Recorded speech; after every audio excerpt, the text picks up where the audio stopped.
Well, hey there, kids. It's your good buddy, Uncle Ben, and you're watching Guitar Autopsy.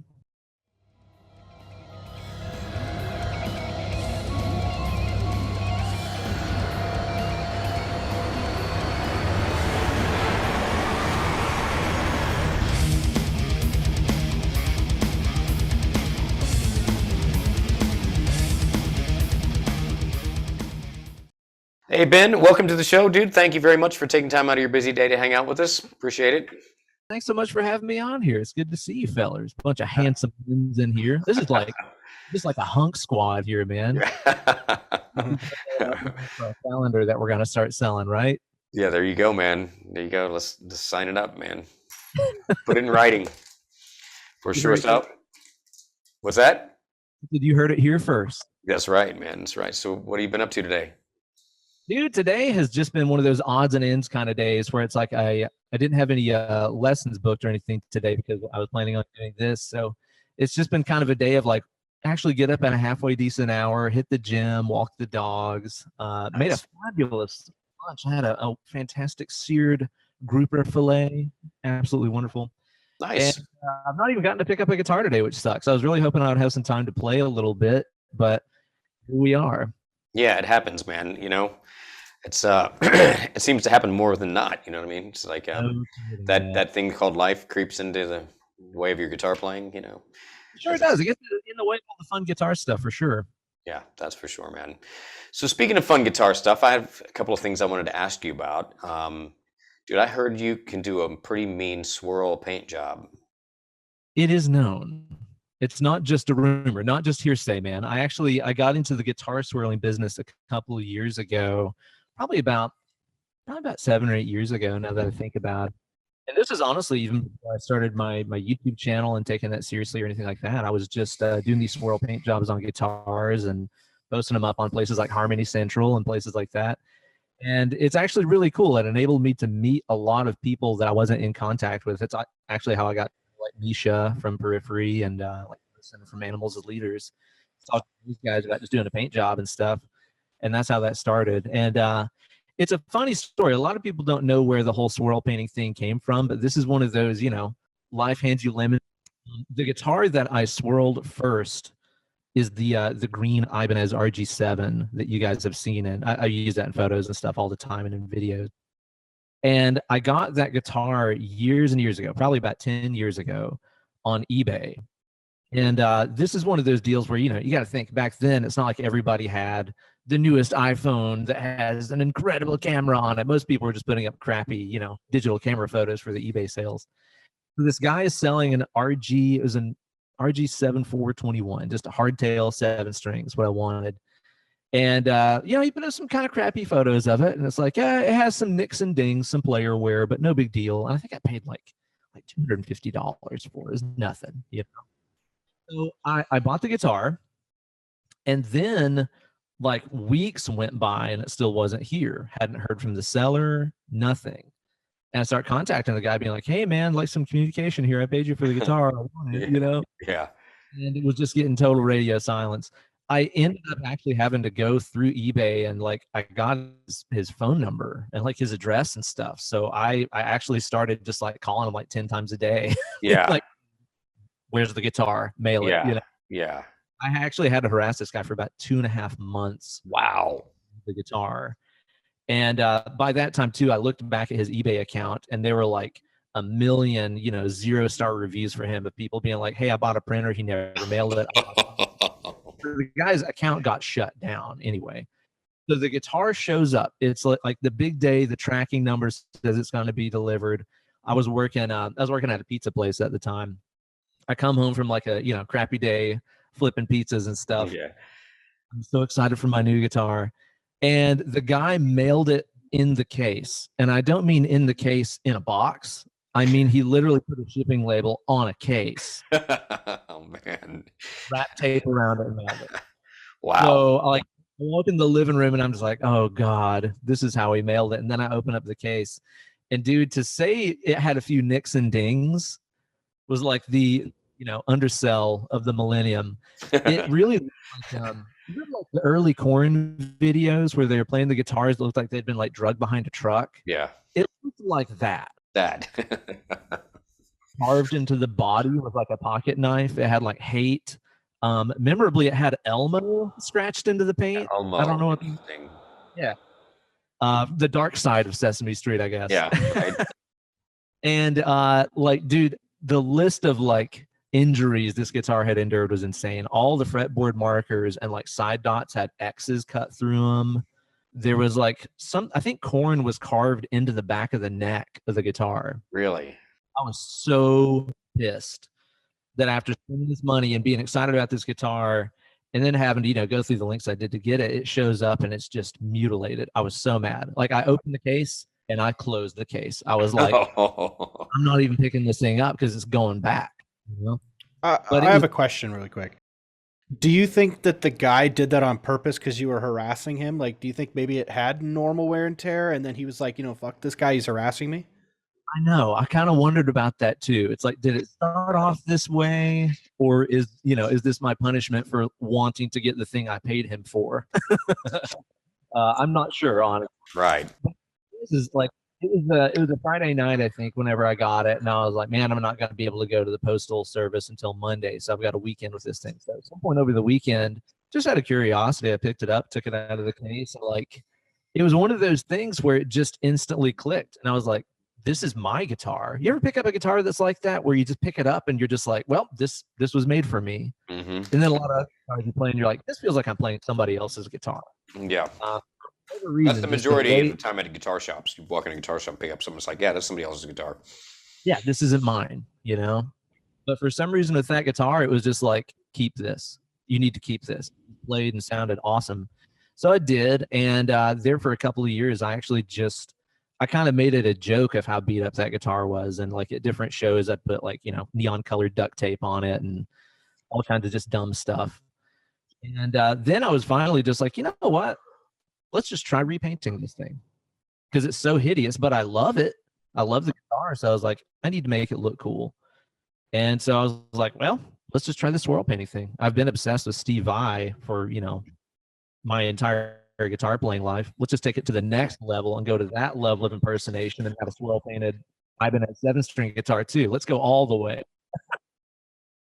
So that's how that came about. And it turned out to be one of those things that really did open up the doorway for me having any kind of, internet presence or any kind of connections, so to speak.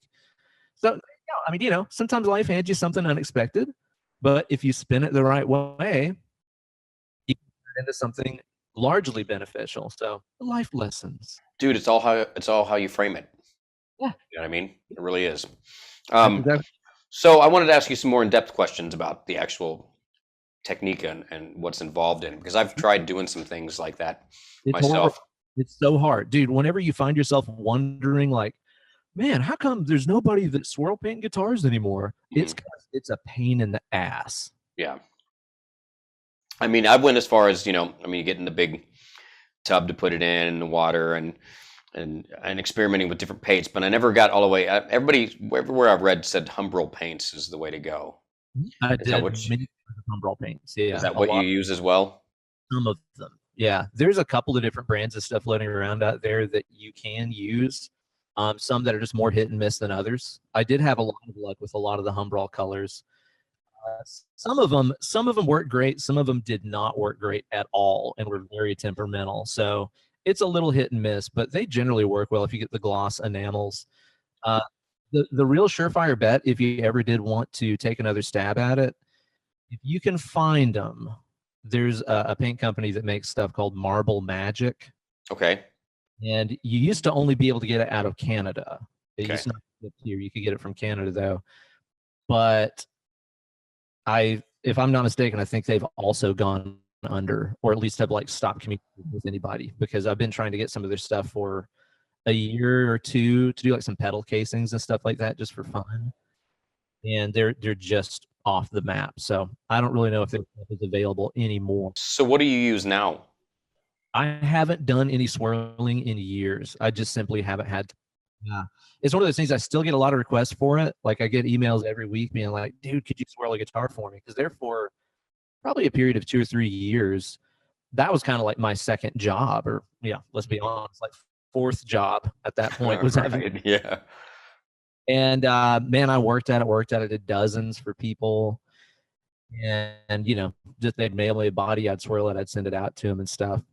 But So these days, I just don't have time. It is sure. immense consuming and stressful. So tell me the process of it. So use obviously the preparation of the body. Once the guitar body's prepped or whatever, then you get the water. Is it important to get the water temperature, the correct temperature, and all that stuff, or is that not as big a deal? Yes. Yeah. And again, there's a lot of like little details out there that a lot of the swirling tutorials that are floating around leave out. Yeah. And it's honestly stuff that I've also learned through trial and error, emphasis on the error portion of that. So you're right in that you do want to get the guitar body all properly primed up and stuff. Just plain white primer is what you want to use 99% of the time. Sometimes depending on what color scheme you're going with, you might do a light gray or something like that, or even like a green. But I always went with white, made the colors pop. You know, I like the paints to be doing the work and the guitar just to be the canvas. One mistake people make is they sand a primed body way too smooth. Oh, okay. People go for that like 1,000 grit, super smooth on the primer. You don't want that. The paint needs something to grab onto. Right. You want it a little rougher. Yeah. I mean, not like coarse, but like what would you sand it with? Like 220 or something finer than that, or? I would say, yeah, in the 220 to 400 range. Okay. Yeah, that's not very fine at all compared to what you're talking about. Exactly. Yeah, like you want it smooth-ish, but again, the paints have to have something to grab onto. Because I tried doing primes, and you pull it out, and the paint's just running off of it because it needs to bind. Yes, I think that's the kind of the mistake that I made, getting it sanded too perfect. It can happen. You know what I mean? Sure. So just leave it dirty. And I've tried. I've got like extra guitar bodies and stuff that I've just experimented with, and for everything that I've done so far, it's just been spray paint. Yeah. You know what I mean? Some of them turn out really cool looking, you know, but not enough that I wanted to, you know, because there'd be like a glob of something somewhere where it didn't, because it was sanded too fine, I guess, or something, you know. But a lot of other issues that can cause those globs and stuff like that. But what is it? There's a lot of other issues that can cause those globs and fish eyes and stuff as well. Is that the temperature? Can be. It definitely can be, because you got to think. Again, this is where a lot of the tutorials kind of leave some details out. Yeah. If you're using an oil-based enamel, mm-hmm. you're going to be dealing with issues of viscosity and temperature. Okay. You know, because if you get an oil cold, it becomes firmer. If you get an oil hot, it's wetter. Right. So sometimes you see people that get really obsessive about temperature and stuff, and it's like, well, you are also affecting the viscosity of those paints as well. Yeah. Too hot would make it thin out too much, right?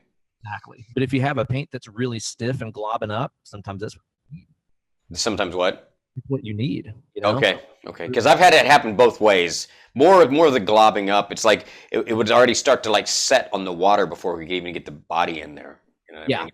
And that can even happen if the water is too warm and stuff, you know.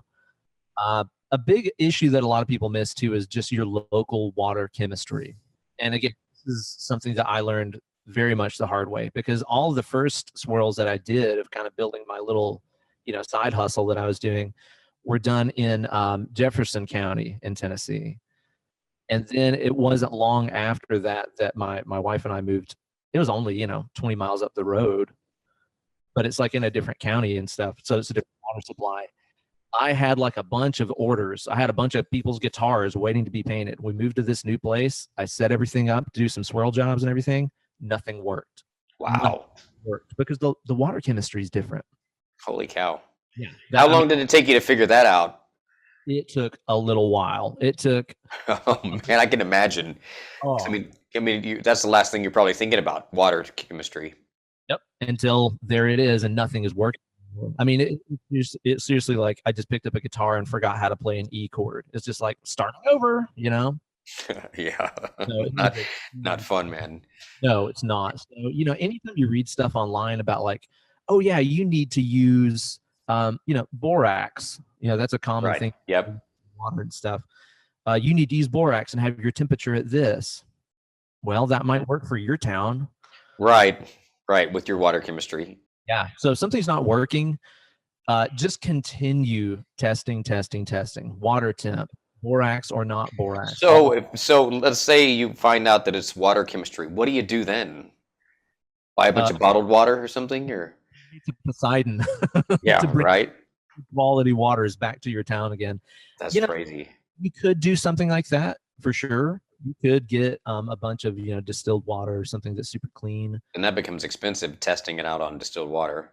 Hell yeah, it does. So it's just a whole other ball of wax whenever that happens. I mean, Jefferson County, Tennessee is apparently the best place to do them. It's very easy. Well, that's good, man. That's cool, man. So, do you have any pictures of these guitars online anywhere? You know what? I've got a bunch that are on my Instagram and stuff. I post them up, which is just at Ben Eller Guitars. Okay, cool. I'm gonna go check them out. I haven't looked at them yet. Yeah, there's a bunch that are on there. All the swirls that I play have all been done by me except for one. There is a blue and pink Sir Modern that I play. That is a swirl that was actually done at their factory. Is just kind of a prototype. Is just a test essentially. Yeah. I was never meant to be sold, but it was just a.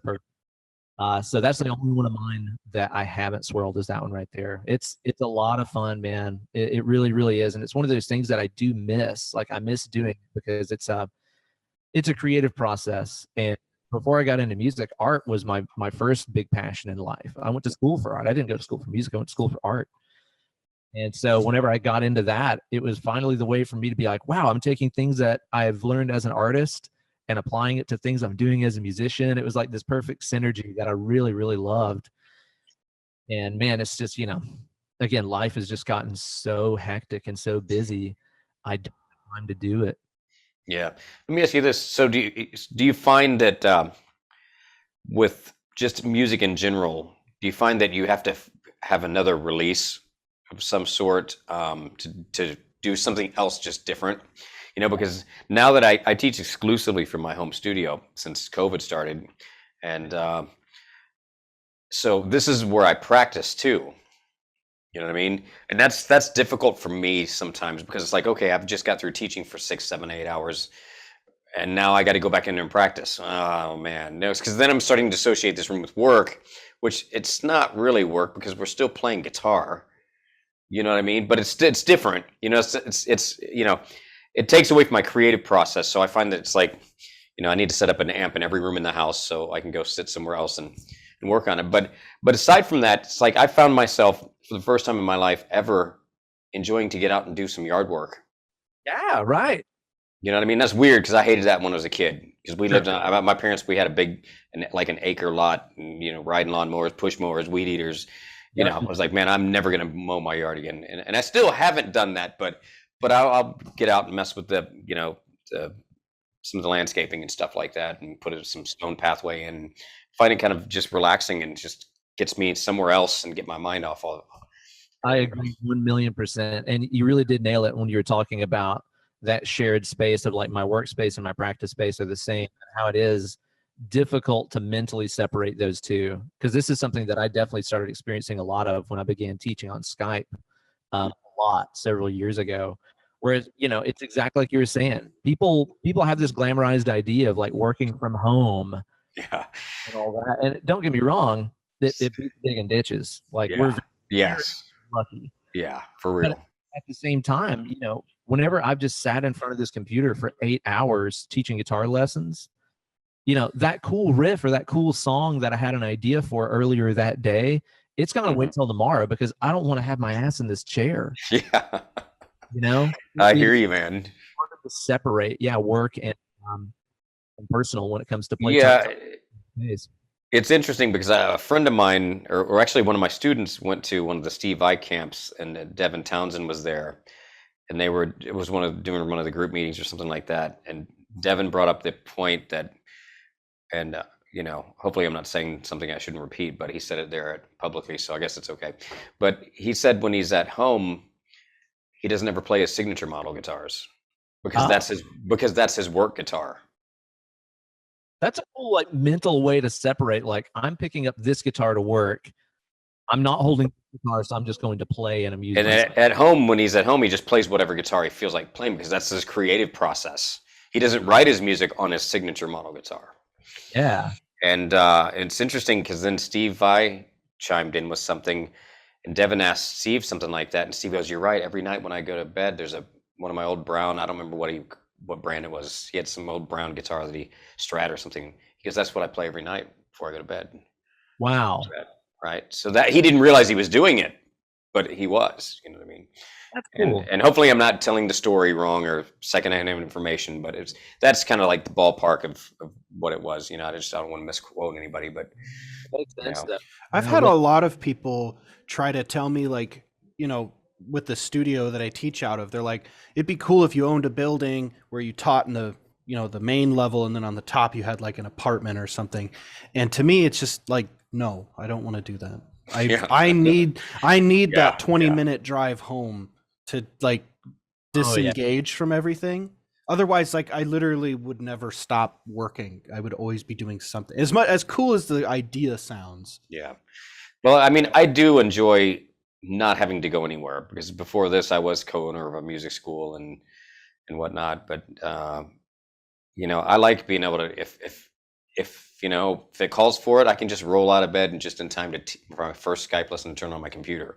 Yeah, I mean, there's some coolness in that right there. You know what I mean? Not having to go anywhere. I dig that. I mean, with the, you know, not to talk about COVID, but you know, I've been practicing social distancing for a long time, so it's not a problem for me. Sure. And so you know, but like anything, there's a blessing and a curse to everything, and you know, that's part of it, what we're just talking about. You know, having to separate your mentally that aspect. You know? And it's tough too, you know, without that commute. It's one of those things that I didn't realize that I really missed or really needed, I think, until you just said it a second ago. Because whenever I was teaching in person at the guitar store, I was teaching at the Guitar Vault in Morristown, Tennessee. Awesome place. You know, I'd have to drive either, depending on where I was living at the time, either, you know, 30 minutes home or 45 minutes home. And it's like, after you've sat and taught for 8 hours a day, having that time just to be in a car and either have just white noise or like a podcast, definitely nothing guitar based, just to like chill. So that way, when I got home, I wasn't just still in work mode. I was like a human, my wife. Right. Yeah, no, that makes total sense too. Because I do that, you know, I go for my nightly walks and I'm always listening to podcasts or audiobooks. I just don't want to listen to music sometimes. You're so done. And more just to reset your palate a little bit, you know? Yeah, I mean, for a long time when I was in my car, you know, when I was doing the commute before I, you know, started teaching from my home studio, all I would listen to when I was in the car was just like talk radio or something, you know what I mean? I wasn't even listening to music. And, you know, that has its pros and cons of it as well. Because generally music is what inspires me to pick up my guitar to try something new or do something different. And then all of a sudden, when I wasn't listening to anything new, or, you know what I mean? It's like, oh, wow, everything's kind of boring right now. I need to learn something new or listen to somebody new, you know? And that's always, that's always been the thing for me to, you know, if anybody out there is ever in a rut, you know, and you feel like you're just kind of stuck or burn out, you know, a couple of the things that I've always done to get me out of that rut is, you know, buy a new instructional book or a video or this new CD by somebody. It's sometimes all it takes is learning one new lick or one new chord or scale or whatever to spark a whole new, you know, creative approach. You know, and that usually helps me get out of that funk if I'm ever in it. You know, that I had one week where it was like a fifth week of the month, so I had my 2 days off corresponded with the 2 days of the fifth week, so I had 4 days off in a row, which is like super rare. And I told myself, I was like, you're not going to go into the studio and do anything, you know, get as much stuff as you can done, like, you know, recording on your phone or recording so you can do it at home, but take 4 days away from just going in. And I did. And when I came back, it's like my guitar tone was better and my playing sound, and just the sound of it was better. I didn't hate it, you know, like, because every day you hear it and you're like, how my tone sucks. And then I came back, I was like, damn, that guitar sounds pretty sick today. Like, you know, you just instantly vibe with it. So time off is always good. So the worst thing somebody can do for their playing, whatever, they're just like, oh, I'm really not inspired, but I'm still making myself practice 8 hours a day. It's like, don't. That's a lot. That's how you start resenting the instrument, you know? So whenever people are not really inspired, I'm like, cool, just don't play for a while. Like, I don't know about you guys, but like, well, you know, now due to what I do for a living, I don't really have, you know, long spans of time where I don't play. It's like a day maximum, if. But what I've found happens a lot of times is I kind of forget what's supposed to be difficult for me sometimes.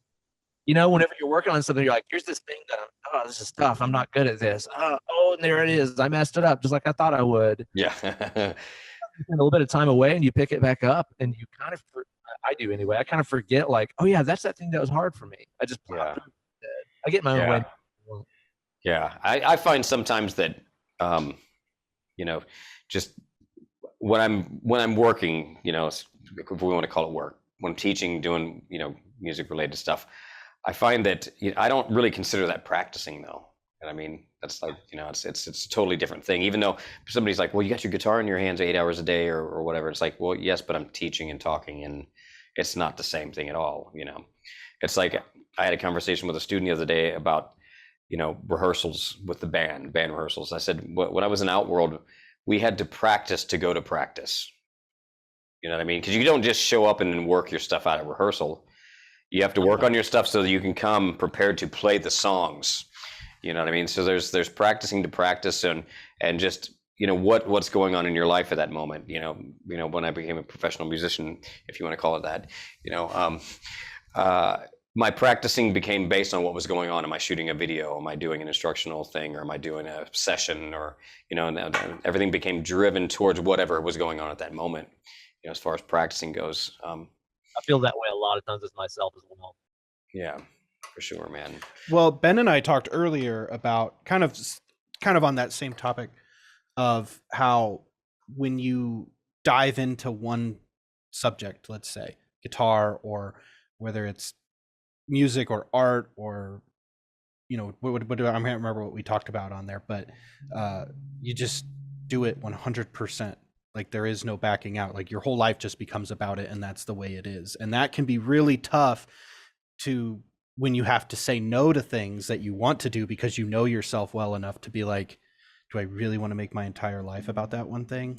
Do I really want to completely disregard everything I'm doing now to go off on this other path? It's funny that when I started playing guitar when I was 15, I never even had that thought. So I didn't have to battle with that. It's just I just did it. You know what I mean? But I mean, like nowadays, like you if you're like somebody asks you to do something and you have to be like, man, I have to tell this person no because that totally throws me off of all the other million things I've already set myself up to to do. That's what I mean. Like you have to be 100% invested into something to make it work. Like my friend was asking me to start jujitsu with him. And I was just like, dude, there's just no way because I would become that guy, I would be that guy who does jujitsu or whatever. And it's tough. Be some shred foo in there somewhere, probably. Foo. Yeah. That is like the way I've intentionally avoided getting back into video gaming, because as a kid, I was like an obsessive gamer. Before I started playing guitar, all I did was play games and do art. And then I started playing guitar and it's like, something's got to go. So it was the video games. So like an example of that is my good buddy, Andy Wood. He's always trying to get me to join his like Destiny clan and like get a new Xbox and play Destiny with him. He loves online gaming and he's all about that stuff. And he can actually moderate it to where it's just like, it's a little sliver of his day. And then the rest is everything he needs to do. Dude, if you got me on that drug, if you wouldn't want that, I'd show up to rehearsals not knowing any songs and be like, yeah, I can't play that show. Like I'd drop.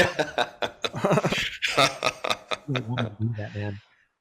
Oh man, that's crazy, dude. It's just what it is. Like it's obsessive compulsiveness, you just have to be obsessed about it for whatever reason.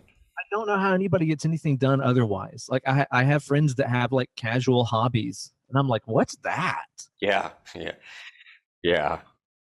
don't have any casual hobbies but this thing right here, man. I've always made the joke, like if I'm going to get up off this couch and do something, I'm going to do it really well. Otherwise, I'm not going to get up off this couch. Like that's what's happening. I love the story you told me about when your I think it was your stepdad asked you to come over and help move. Oh yeah. So Zach calls the movers to come move, pays for it, and has them come move. He just stayed on the couch. Yeah, I'm not doing it. Yeah, it's like, Zach, I didn't mean for you to pay for it. It's like, well, Yeah. Well, I mean, I think that has a lot to do with my laziness of not wanting to do it, but then also from just a business standpoint, I was like, it's going to cost me more money to go and do it than if I just paid somebody else to do it. Yeah. Like, just from a ROI standpoint. But that's me trying to mitigate my laziness over to something else when really I just didn't want to do it. Yeah. It is worth it, man. That was hours you never get back. So I wanted to ask you guys both this question. Do you find, so I'm obviously the old dude here. So I come from a generation of when I was learning how to play guitar, there was no internet. And it was just kind of me and one guitar and one amp and my books. And that's how I practiced and studied and learned. I didn't take lessons. I mean, I tried taking lessons from a few guys here and there, but the majority of my stuff is all self-education, through books and whatnot, stuff like that. Now, you guys growing up in a different generation might be a little bit different, but I find now with all the technology that I have, and I'm in a position where I have a bunch of gear and a bunch of guitars, I find it harder to stay focused on my practicing, because if something's not going right, I go, oh, well, let me try this guitar. No, let me try this. No, oh, wait, let me get out Guitar Pro and do this and this. And let me tab out this thing. And I find that I get more scatterbrained. It's almost like I need to put myself in another room in the house with just a guitar and an amp and just stick to that. Do you guys find that that's kind of, it's kind of a thing? Like anytime that I'm trying to get the most intensive practicing done, I deliberately take this chair, because all my amps and stuff are off camera on this side of the wall. I take this chair and I roll it back as far as I can to get the hell away from the computer. Keep me away from the screen. I put my phone over here on the desk too. I just get away from it. And that helps me more than anything, because I don't know, man, there's something, well, we all have that like moth-like devotion to the bright lights. We just want to stand. Yeah. But I mean, so I'm sorry, go ahead. I was just gonna say that can definitely get in the way of good practicing for me. Yeah. So, I mean, for me, when I was a kid learning how to do all this stuff, and I would write all my stuff out myself, you know what I mean? Fretboard diagrams, you'd map out all your scales, and tabs, you write the licks out and stuff like that. And nowadays I use Guitar Pro so much for everything. It's hard for me. It's like, oh God, do I have to print all this stuff out now to go sit without the computer and practice? It's like, it's kind of tricky. I've never touched Guitar Pro. I never have even clicked it. Again, I know that if I did, I would go down that rabbit hole and I would disappear off the map for a month while I figure out everything that you can do with it. So deliberately kept myself away from it. I have a couple of good buddies that make Guitar Pro files for some of my YouTube lesson videos and stuff. I can give those to my patrons and everything. They know what they're doing. That's cool. I don't really even go there, Yeah. See, for me, I'm not that guy. I just learn enough to get me by so that I don't have to spend all that time doing it, because I hate reading manuals. It's like, I just want to put these notes on that string. That's it, But you kind of pick up things along the way, but I'm definitely not, I'm not the guy that's going to watch tutorials and open up the manual and all that stuff. It's like, somebody just, give me a couple of steps. Like years ago, I bought a Boss DR5. I don't know if you guys know what that is. So it was a drum machine that was really happening probably in the late 90s. And it was not just a drum machine. You could program bass, keys, strings, whatever, So it was like a band in a box, essentially. So I'd write all my stuff, when I was working on my instrumental album and stuff like that. I bought this thing and I had it for about a month and a half. And I had the book, the manual and the thing, and I got absolutely nothing out of it. So I was talking to a buddy of mine, and he's like, dude, go grab a pen and a piece of paper, write down these steps. He gave me these like 7 steps and said, now here's how you write drums. On beat 1, you put a kick and a crash, go back through and put your snares on 2 and 4, and then put you a ride on 8th notes or on the upbeat or whatever, and there's your stock patterns. And with those 7 steps just mapped out, just definitive 1, 2, 3, 4, 5, 6, 7, not these big long-winded explanations with all these details that you don't need to friggin' know. It was like, okay, got it. I mean, I had it, but after spending a month with the manual, I got nothing out of it because it was written by some rocket scientist or something. Well, I'm actually the same way. I would agree with that. Like, I like bullet points. Yeah, like, break just it give all me down. The steps, man. Yeah, break it down for me a little bit, and I think that's where YouTube kind of has helped me over the years.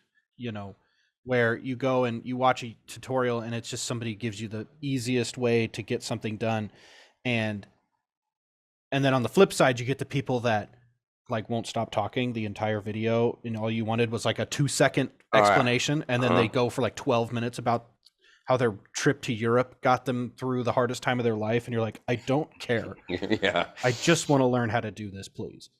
But Dude, yeah, whatever, I'm looking up like recipes and things online where you go on a recipe and it's just like, cool, I want to learn how to make this stroganoff or whatever. And like the top of the webpage is, growing up as a child in Philadelphia, I found my father, blah, blah, blah, blah, blah. It's like you scroll for like a minute, then there's the recipe. Stuff like that. I hate it. I hate it, dude. Yeah, man. So dude, I wanted to ask you, there's some things I specifically want to talk about, but I'm going to kind of deviate from that for a little bit, or at least for a few minutes, and just talk about just, growing up playing guitar. When did you start? Who were your influences? Who really got you going and just made you just want to go that route? Yeah, that's a great question. So it's kind of interesting because I always grew up around music. I didn't have any hardcore musicians in my family. Like none of my parents were really serious about playing. My dad had like an acoustic guitar around the house and he knew a couple of chords, but nothing really significant.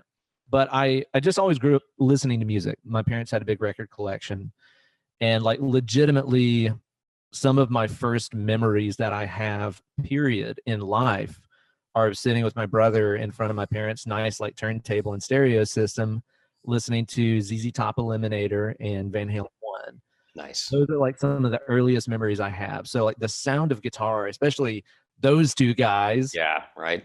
Always been etched in my DNA anyway. But I just never considered that I could be a part of that and like play music. It always just seemed like one of those things that was like the lofty heights of musical Olympus. It wasn't for me there. Yeah. And my older brother Noah started playing guitar a couple of years before I did, and he got a couple of guitars. He had a good teacher that he worked with, and at that point in my life, I was homeschooled, which answered every question you've ever had about me. That's awesome, man. Yeah. And honestly, dude, it's like I would wake up in the morning, I would get my schoolwork done really fast, and then I just have hours and hours and hours of time to kill before my friends got out of public school and we could hang out. I was like, well, my brother has a guitar. He has a teacher. Like, maybe I'll just try this. I honestly started playing guitar because I was bored, not because I thought I could do anything with it, like write a song or something as crazy as that. It was just because I was bored. I actually wanted to play bass first because bands like Weezer and Green Day are really what got me into playing music. Again, Van Halen, ZZ Top, the Beatles, all that stuff is what I grew up listening to. But I think we all have those memories of finding those first bands as a teenager that your parents didn't introduce you to. Yes. And how you just latch on to that. It's like, this is my music. My parents didn't show me Green Day, Yeah. So for me, like I wanted to play bass and be Mike Dirnt. Like I always thought that guy was just so cool in that band. But we didn't have a bass. We had a guitar. So in my head, I was like, I'll do this until I can get a bass. And then it just kind of ended up taking over my entire world. Again, with that obsessive thing like we were talking about a second ago, it wasn't just like, oh, this is something I can do for a few hours until my friends get out of school. It became like, friends? What friends? Yeah. Yeah. Play guitar for like 12 hours every day. Yeah. And I didn't think of it as doing something weird or like, oh, I've got to practice 10 hours a day like Steve Vai. It wasn't even like that. It was just, this is awesome. I like doing this. And then I found I was actually kind of okay with it if I applied myself. I got pretty good at it. So it just became a huge obsession. So yeah, actually, Weezer and Green Day are the biggest things to thank, as well as just, my parents raising me on Van Halen. Yeah. Like that. I had that same thing where my parents would always get mad at me for staying inside all day. And then they'd be like, you need to go outside and play. And then so I just take my guitar outside and play while my friends are all like, that's not what we meant. Yeah, they'd come outside like, what are you doing? I'm like, well, you told me to go outside and play. And they're like, yeah, play. I was like, I am playing. Yeah. That's awesome, man. Yeah. So I took guitar lessons from this guy, Benjamin Franklin, at Lord Music in Morristown, Tennessee, who is just the most patient, humble teacher you've ever seen in your life. The most chill dude on the planet. Did he wear bifocals? He did, actually, yes. I was going to make the Ben Franklin joke, but you beat me to it, man. Was already right? Yeah. I come up with more. And got like me and my brother, who, like I said, my brother's taking lessons from him too. He's the guy that got us into like Joe Satriani and Vai and Eric Johnson, which, those are like the unholy trinity in my world shred, is those three guys. So got us into the Satriani stuff and started learning some of that stuff and playing it. And I think that's really when I went head first into guitar, because it was like, I need to be as good as Joe Satriani. I like how he sounds. I wanted to get that good. And then I started getting into Steve Vai. And that's when things really went overboard into just full on like, oh yeah, this is all that I do now. Have you heard Steve Vai? Fuck, I got to do that. Have you heard Steve Vai? Yeah. I'll tell you the funniest thing. There was like one day in my life that I can tell you was the turning point. Like the one day that changed my life was the day that I was at a used CD store in Morristown, Tennessee. And I had a little bit of extra money, which was very rare for me back then.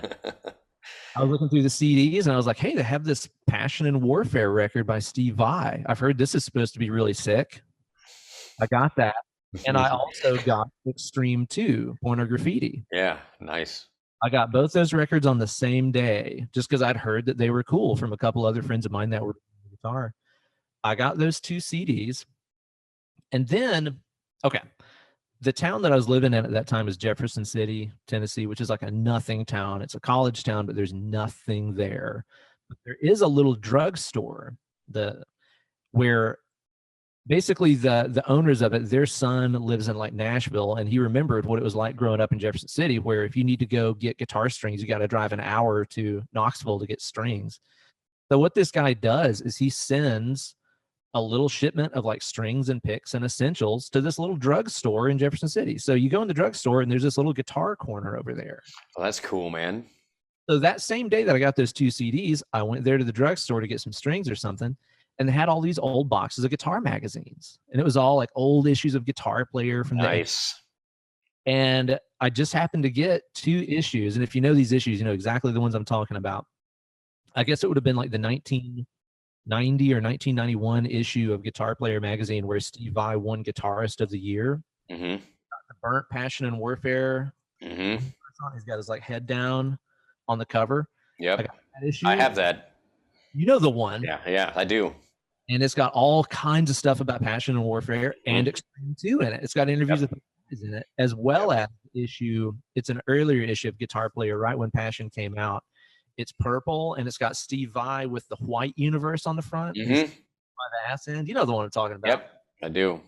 In that issue, he gives like song by song descriptions of what all the songs were about and what meant and all this. It was not just like it's a rock instrumental. I play a hot solo, blah. It's like he was putting hot into these instrumentals. Yeah.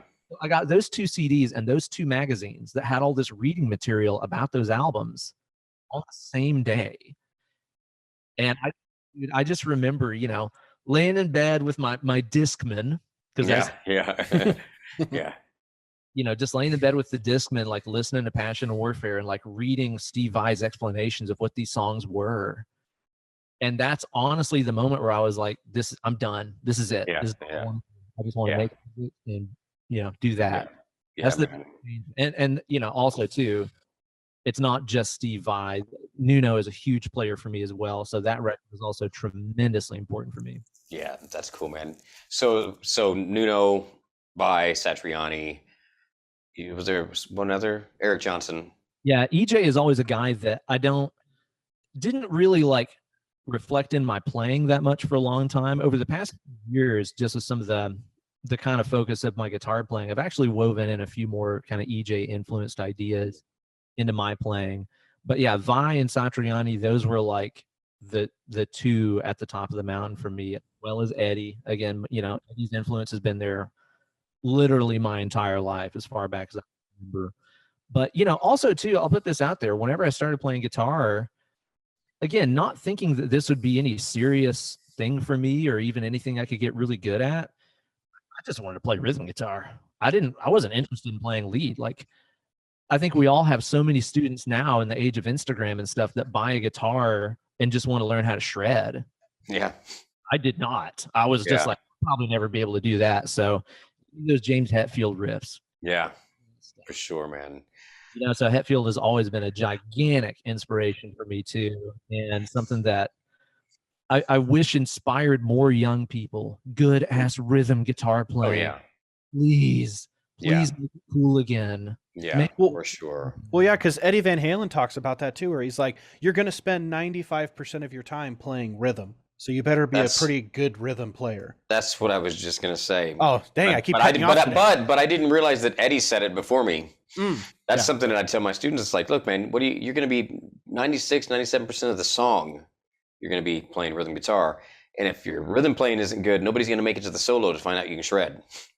So exactly. Yeah, make it fun. If you show up and can't play rhythm guitar, you will not get work. That's a fact, you know? And it's funny too, because when you look at some of the most legendary soloists, this has been on my mind recently because I kind of want to do a video about this on my channel. But when you look at some of the most legendary shredders in history, whether you're talking about Eddie, whether you're talking about Dimebag, to make it more modern, guys like Jeff Loomis, yeah, they're all incredible shredders, but their rhythm guitar background is also just ridiculously sick. And that is what gave them all the fundamental, groove and everything they put into their soloing as well. You can't. Jeff Loomis has some of the heaviest riffs ever, man. And you're like, how did you? And of course, he's not really a theory guy, so it's all just based on cool patterns and cool syncopations that he just hears, and that's equally as cool too. Oh, yeah, definitely. Another guy to put in that same camp. Here lately, I've been listening to a lot of Decapitated. Hog from Decapitated is another one of those total package players.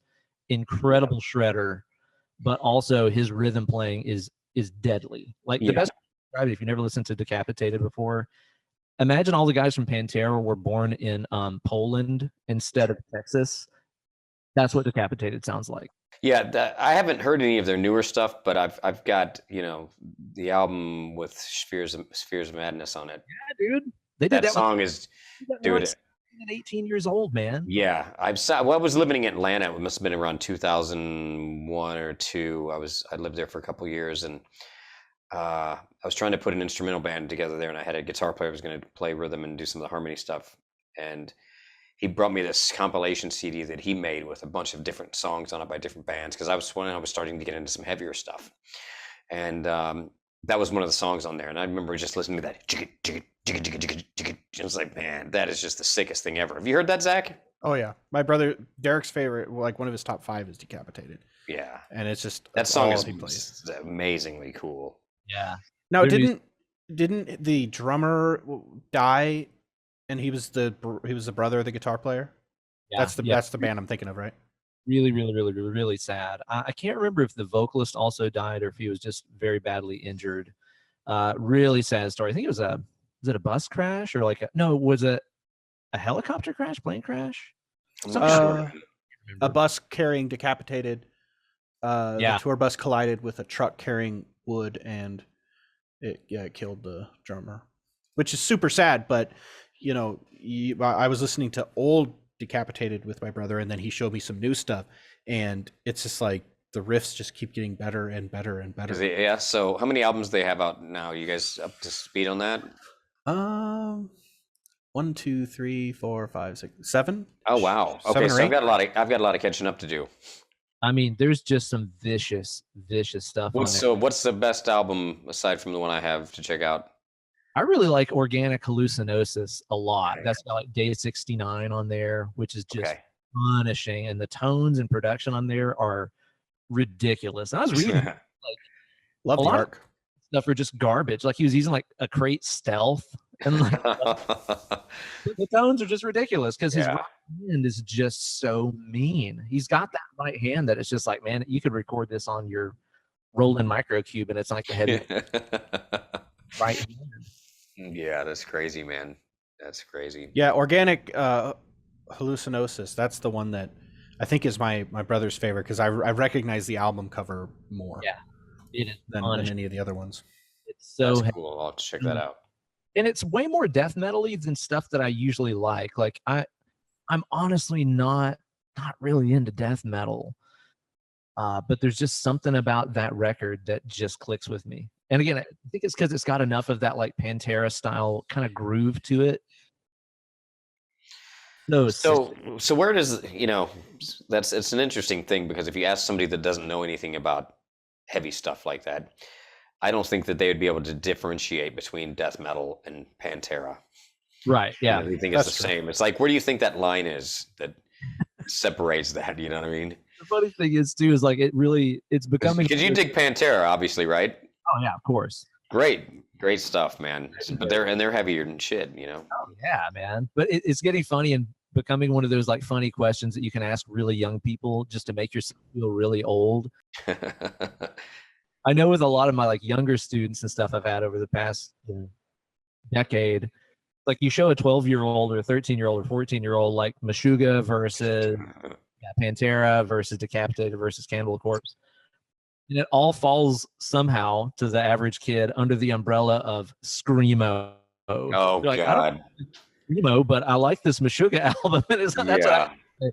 Oh my God. Because they just hear like that Screamo, and it's like, oh yeah. It hurts. It's up there with like the first time I had a student come in, gosh, this probably was like 14 years ago, comes in and he's like, hey, there's this song I'm trying to learn but it has a chord I don't know, how do you play C#? Oh no. Like C#. Oh man, that's not allowed in my school. That's rough. I mean, a friend of mine, now what I'm referring to is the dark era of metal, when it wasn't cool to do guitar solos, there for a little while. A friend of mine who's a good guitar teacher told me that he had a student that came in and asked him, he said, hey, what's that part of the song right there where it's not chords? What is that? He's like, you mean the guitar solo? Kid had never heard a guitar solo before. Oh my God. Like, what is that part? It's like, whoa, man, what is going on here? At least he was asking questions though. Right. Yeah. At the very least. Yeah. Yes. Oh, that was a rough era. That's actually during that era of is actually what got me listening to heavier stuff. Because before that whole thing, I was like an 80s rock guy. Listening to just regular metal stuff, and I was a lot of shrapnel instrumental stuff. I was a guitar instrumental nerd, and I didn't really listen to anything with heavy vocals. So I was like, I was total instrument. I didn't even listen to very much music with vocals in it. It was all guitar instrumental stuff, and then there was some, I liked it like Badlands and Extreme and Pantera and the Ozzy era. I mean, obviously, I loved Ozzy, Randy Rhoads stuff, but that particular time I was listening like the Zakk Wylde stuff with Ozzy and King's X, that kind of stuff. Love those guys. So when that whole era came in, and there was nobody putting out anything I liked because there was no guitar solos in it, and the music really went a whole different direction, and it was cool to look like a homeless person, and that whole dirty era. There was nobody putting out anything, so I started listening to I think somebody turned me on to Nevermore. Might have been my singer in Outworld at the time. Nevermore, and then I heard Arch Enemy and Meshuggah, and it just took me that whole different direction. And I think the only band that was putting out cool stuff at the time that was more of what I was into was like Symphony X. Oh yeah.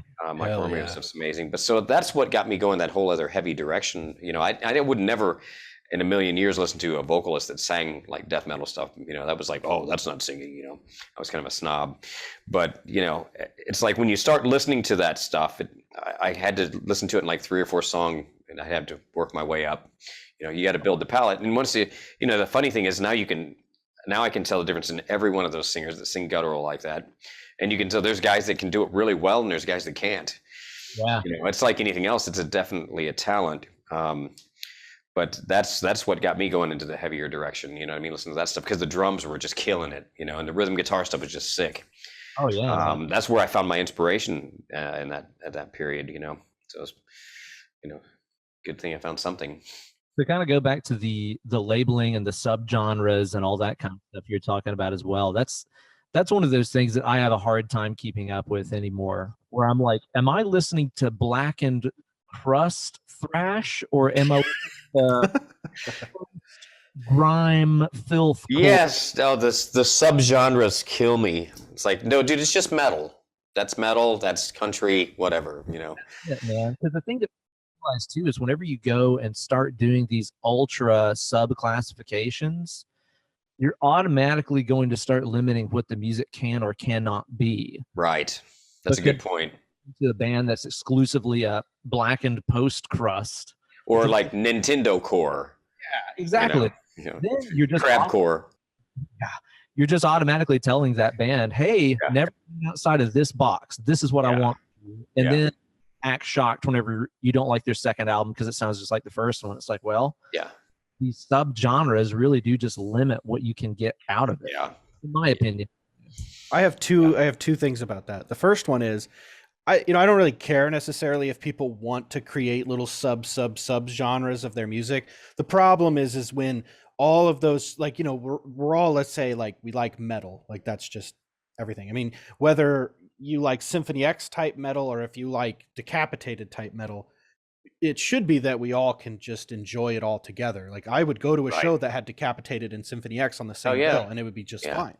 Please. But it's when you start seeing the people that, like, oh, I hate that kind of metal. This I totally don't get that, dude. And it's like, well, all you're doing is just continuously subclassifying things to make yourself stand out from everybody else as, like, somebody as a fan. And they're like, yeah, if they have even one little part that sings, I'll never listen to that. And it's like, think of how much great music you're missing out on because of that.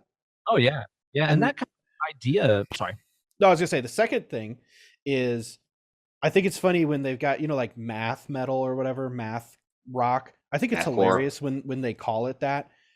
Or some people, like, there are some bands that really do dive into that. I think like Ron Jarzombek is kind of one of those guys that just takes numbers and crazy patterns and really devotes his whole life to it. And then there's somebody that just plays in 7/8 time, and then they call that a math metal band, which it's totally not anything like that.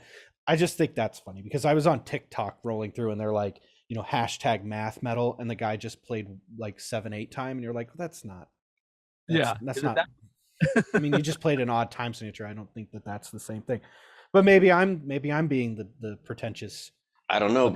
Was that the same guy that didn't know it was an arpeggio? No, that guy had no videos. Oh, gotcha. Too bad. I would like to have seen them. I kind of think that whole idea that, bands need to be doing things inside of this very narrow window of whatever their genre is, that's entirely a music industry construct. Oh, yeah.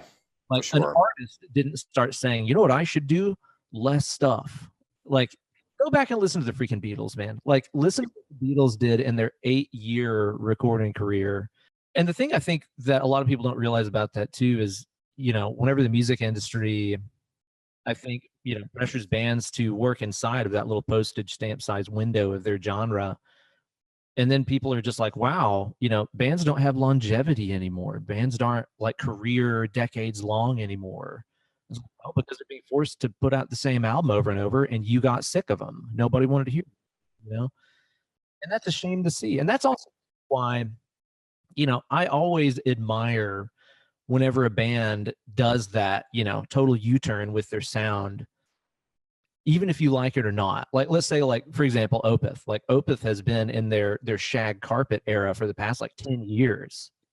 They don't have anything heavy whatsoever. It's all been like 70s prog. And of course, a lot of people are really mad about that, and they're like, I just want Blackwater Park again. And I'm like, you know what? Do I want Blackwater Park again? Yeah, I do. I love their heavy era, but I would much rather be hearing them putting out stuff that they're inspired to do than just regurgitating the same album over and over, Yeah. I agree. Yeah, for sure. And I found that some of my guitar heroes have done some things like that. It's like, man, but I just want to hear Street Lethal again. You know what I mean?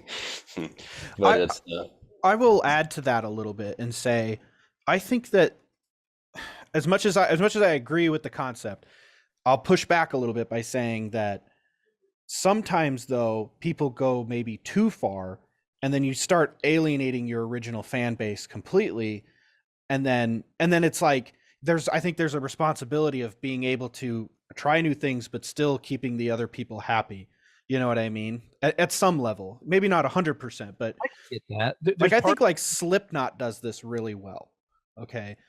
You listen to Slipknot's first album, one of the greatest freaking metal albums of that time, probably even still, and they still keep, sometimes they throw back a little bit and they play riffs that are really similar, really heavy, no singing, no nothing, to keep that original fan base. And I think that's why they're as big as they are, you know, from that's just my personal opinion. So it's tough because I can totally vibe with that, because of course, you know, if you're a working band, if you're a working artist, you are nothing. You cannot pay your bills without your fans. Yeah. So you owe them a certain responsibility. And I'm bringing you along for this new direction that I'm going in. Yeah. And metalheads are fucking stubborn, dude. Oh man. Jesus. Yeah. Also, the part of me that's just like, you know what? An artist should get to do whatever the hell they want to. It's their creative direction. Let them do what they want to. But then just like capitalism, that doesn't mean that the customers have to follow you either. Yeah. No, you don't buy it. Yeah. So it's like, man, there's that little 50-50 responsibility. And I think that if you do it, I think, again, like with Slipknot as my example, if you do it in a certain way that still incorporates everybody but picking up new people, you'll have more success. Yeah. I mean, I've experienced a little bit of that myself, going from an instrumental guitar player to being in Outworld to being in Day of Reckoning. It's like they all my fans don't cross over all the genres, you know what I mean? And it's to me, it's not really that different to me, because it's like, you know, the difference is to me is that I've just changed my surroundings. Yeah. You know, but I mean, it's all the riffs are still my riffs. It's just as heavy as this one, or just, you know what I mean?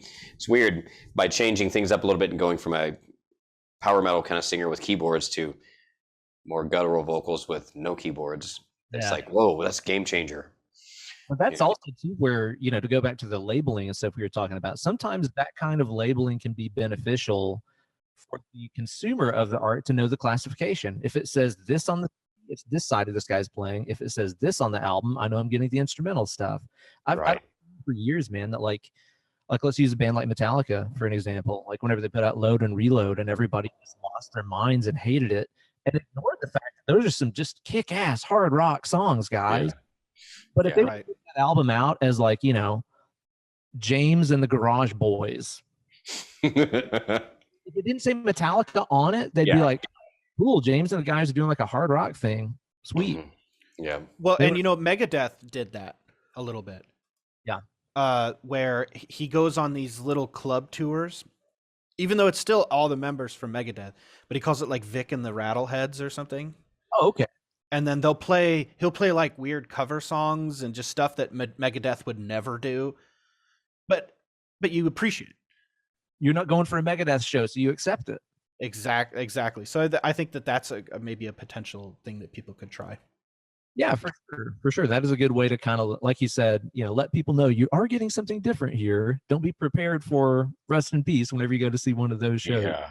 So Zach, isn't that a little bit kind of like what Alex Hutchings is doing? Oh, with yeah. His jazz thing. So we had Alex on the show, and right now he's working on it.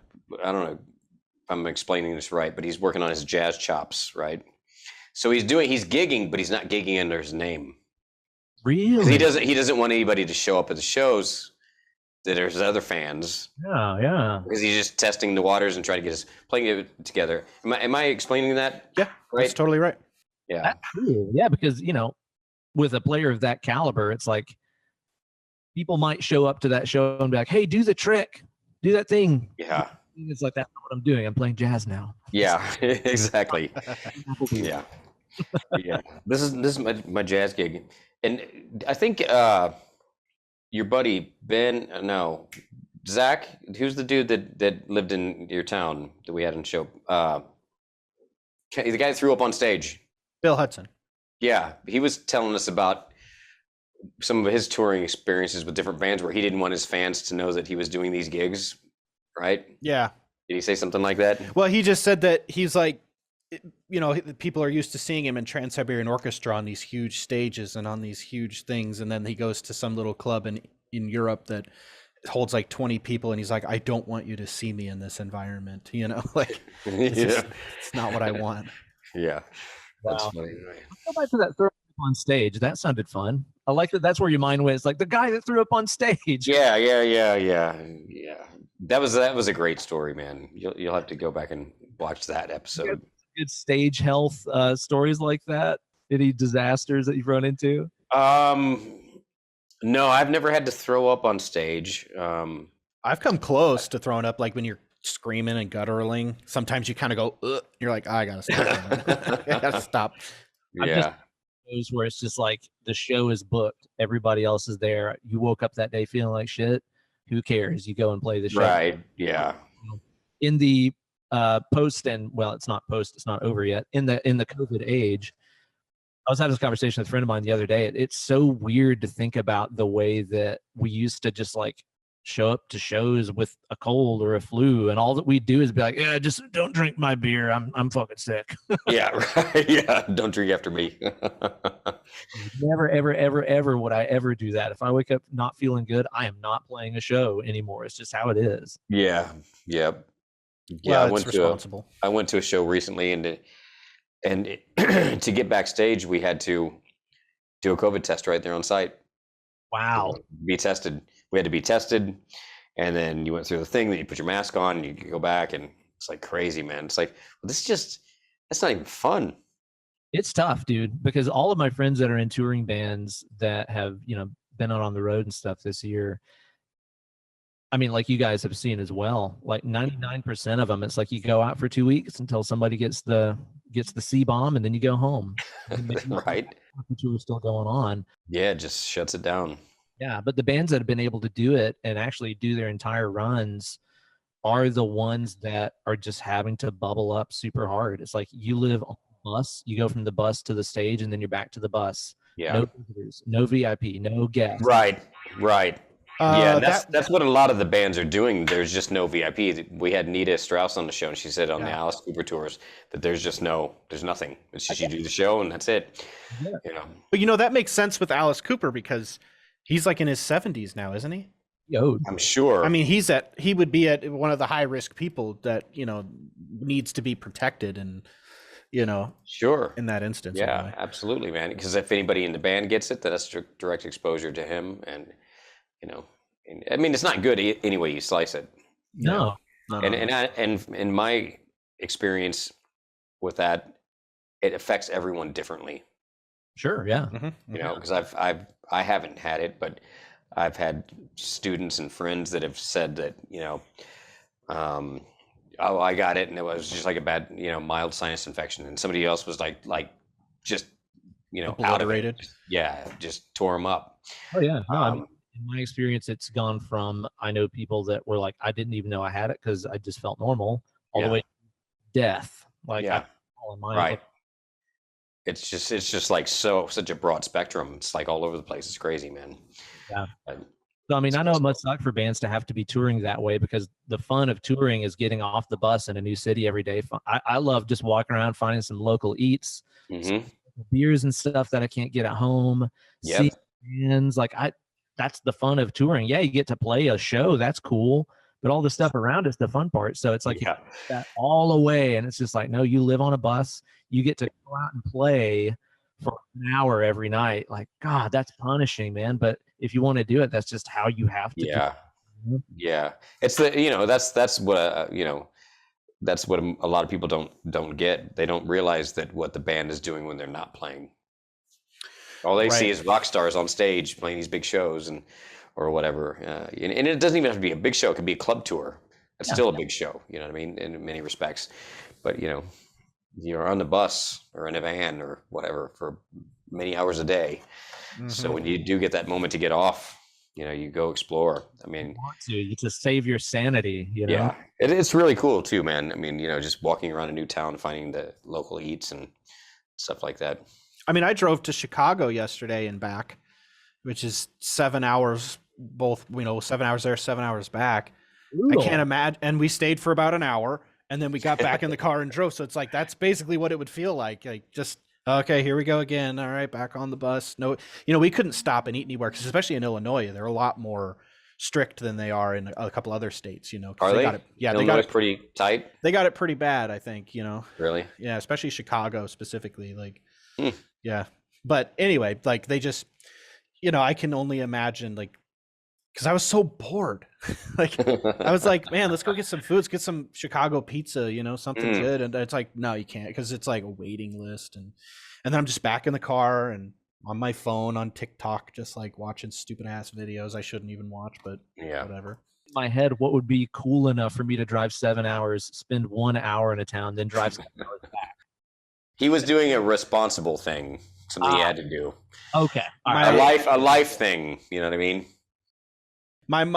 Basically my wife's mom, she lived there and she lives here with us now because she's elderly and whatever, but and we took her up there to see her granddaughter for her birthday. She stayed for 2 weeks, so we drove her there and back and left her there, and then we had to go pick her up yesterday and back. So that's the super sweet, man.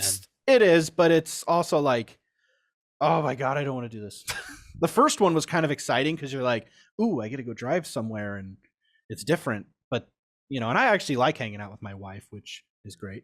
So that's a good thing, dude. We had fun. We were just hanging out, talking, and, we listened to audiobooks or whatever. But it was like, oh God, I'm so done with this trip. I want it to be done. Hey, what's your audiobook you're on right now? I just started a new one the other day. Actually, I am on one that's called Shut Up and Listen. Okay. From, I can't remember his last name. Let's see. Shut Up and Listen by Tillman Fertitta. I've heard of him. He's a restaurateur actually. And he's like the 100 richest men in the world or something like that. Good Lord. But he owns like Bubba Gump Shrimp. My wife makes horror children's books. No way, really? Yes. Called Zombie Squirts. You got to send me some links to this stuff. Yeah, it's super cool. Got kids and stuff, and I need to get that for them. Yeah, it's really cool. They're the anti-bullying zombie kids, and oh my God, that's awesome. So yeah, I mean, you and my wife would probably talk for hours about it because she does. She actually just did the book cover for Kane Hodder because she's a graphic artist. So she did Kane Hodder, who was Jason. Yeah, and she did his book cover, and she's working on one right now for Robert Englund for his book. Yeah, she's got her publisher that she goes through is a horror movie author type guy. So he's got all these different people that he's connected with in that scene. So, she's doing tons of it about that stuff because horror movies are like, we were talking earlier about like, what do you do to get away from music for a second? That's how my horror movie review podcast started. I have a horror movie review podcast called Dead and Lovely, like the Tom Waits Dead and Lovely. That's cool. Spotify, Apple Podcasts, anywhere you get podcasts, you can find us on there. And it's just a different horror movie review every week. And we just kind of catch up, shoot the shit, talk about our weeks. We try different beers every week and then do a horror movie. And it's very not safe for work at all. Not safe for work whatsoever. And it's just good fun and stuff. But then we do like diving deep into the movies. But that's kind of what started for me as just like, hey, this is a way for me to get away from playing music for a second. Let's just talk about a horror movie for a couple hours. Yeah, there you go, man. That's cool, man. Okay, have you ever seen the movie Frailty? Oh yeah, love Frailty. Hugely underrated. We got on the show last year. Yeah. Okay. Cause I just watched it last night. Actually, we got home from the trip, and I was like, I just want to watch something that I've never seen, just so I can like focus on it, and not. Oh my God, what a great movie! It had Bill Paxton in it and Matthew McConaughey. So good, man. You ever heard of that? I have heard of it. Frailty. Oh my God, what a great! I was like thoroughly surprised by that movie. Like, it's really cool, man. It's not so much like a jump out and scare you kind of horror movie. It's not like a jump scare sort of thing, and it's not like a torture porn, Hostel kind of movie. It's not really torture porn, Hostel. More of a psychological thing. Is that what that shit's actually called? Torture porn? Yeah, that's what usually to go back to genres and labels. That's usually what our community call stuff like Saw, stuff that's just about the violence. Yeah. Not necessarily my genre of choice when it comes to horror personally. Yeah. Oh, and P.S. Andy Wood is on a couple of episodes. Oh, that's cool. Dude, I would love to be on an episode because like with even my wife should be, because she's the one that's like huge into horror, because she's insane. She has so many stories about that stuff too, Oh, that's so cool, man. And she does. I'll send you some of the book covers that she's done. You've probably even seen them because Kane Hodder uses the images that she creates for pretty much everything that he does on socials. So cool, man. That's amazing. Super cool. But well, I'm a total nerd. So while you guys were asking about what books you were reading, I went and got this, Playing with Ease. Oh yeah, nice. What is that? It's not quite as cool as horror movies, no. The Effortless Mastery by Keeney Warner. I've heard that that's amazing. This is an amazing book. This is a great book. This one here, Playing with Ease, is by a guy named David Lesnar. That he had, he's a classical guitar player, famous classical guitar player, and he got vocal dystonia. That happened very, very commonly with classical players, I've found. And at the time that this happened, every doctor he went to said there's no cure. Yeah. And he started doing his own experimentations and found a way to cure himself from it. So I've been reading this book, which is really good. This is a cool one, The Musician's Way. There's a lot of good stuff in here, just in general. And I bought this book years ago on practicing, the art of practicing.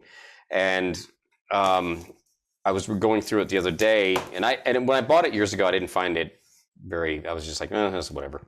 You know what I mean? But when I went back through it the other day, because I've been dealing with a hand injury, I found all these resources for hand stuff. And I went, oh, good thing I bought this book, because now I got all these, resources. But what'd you do to your hand? What was the injury? Well, I've seen, I've been to acupuncture. I've been to, a hand surge specialist, and the gist of it is that my ring finger started not functioning properly. It just kind of started like overshooting, or it felt weak, or it's just like tagging along with my middle finger. Yeah. And the consensus is that it's not necessarily guitar playing related. Okay. So I did something to my hand, whether it's lifting something heavy or doing some kind of work or whatever. But the strength on the left-hand side of my, the muscle on the left side of my ring finger has been greatly depleted. Wow. So, nobody really knows for sure what's going on with it. So I'm just trying to do as much research as I can about it to get it back in shape. I mean, a lot has happened in my life too that has taken me away from practicing as many hours as I used to. So I think that could be a contributing factor. But there's definitely something going on. It's not just like, I'm not practicing enough, so my fingers just like depleted itself. You know what I mean? So I've been researching as much stuff as I can and just trying to figure out ways to get around it.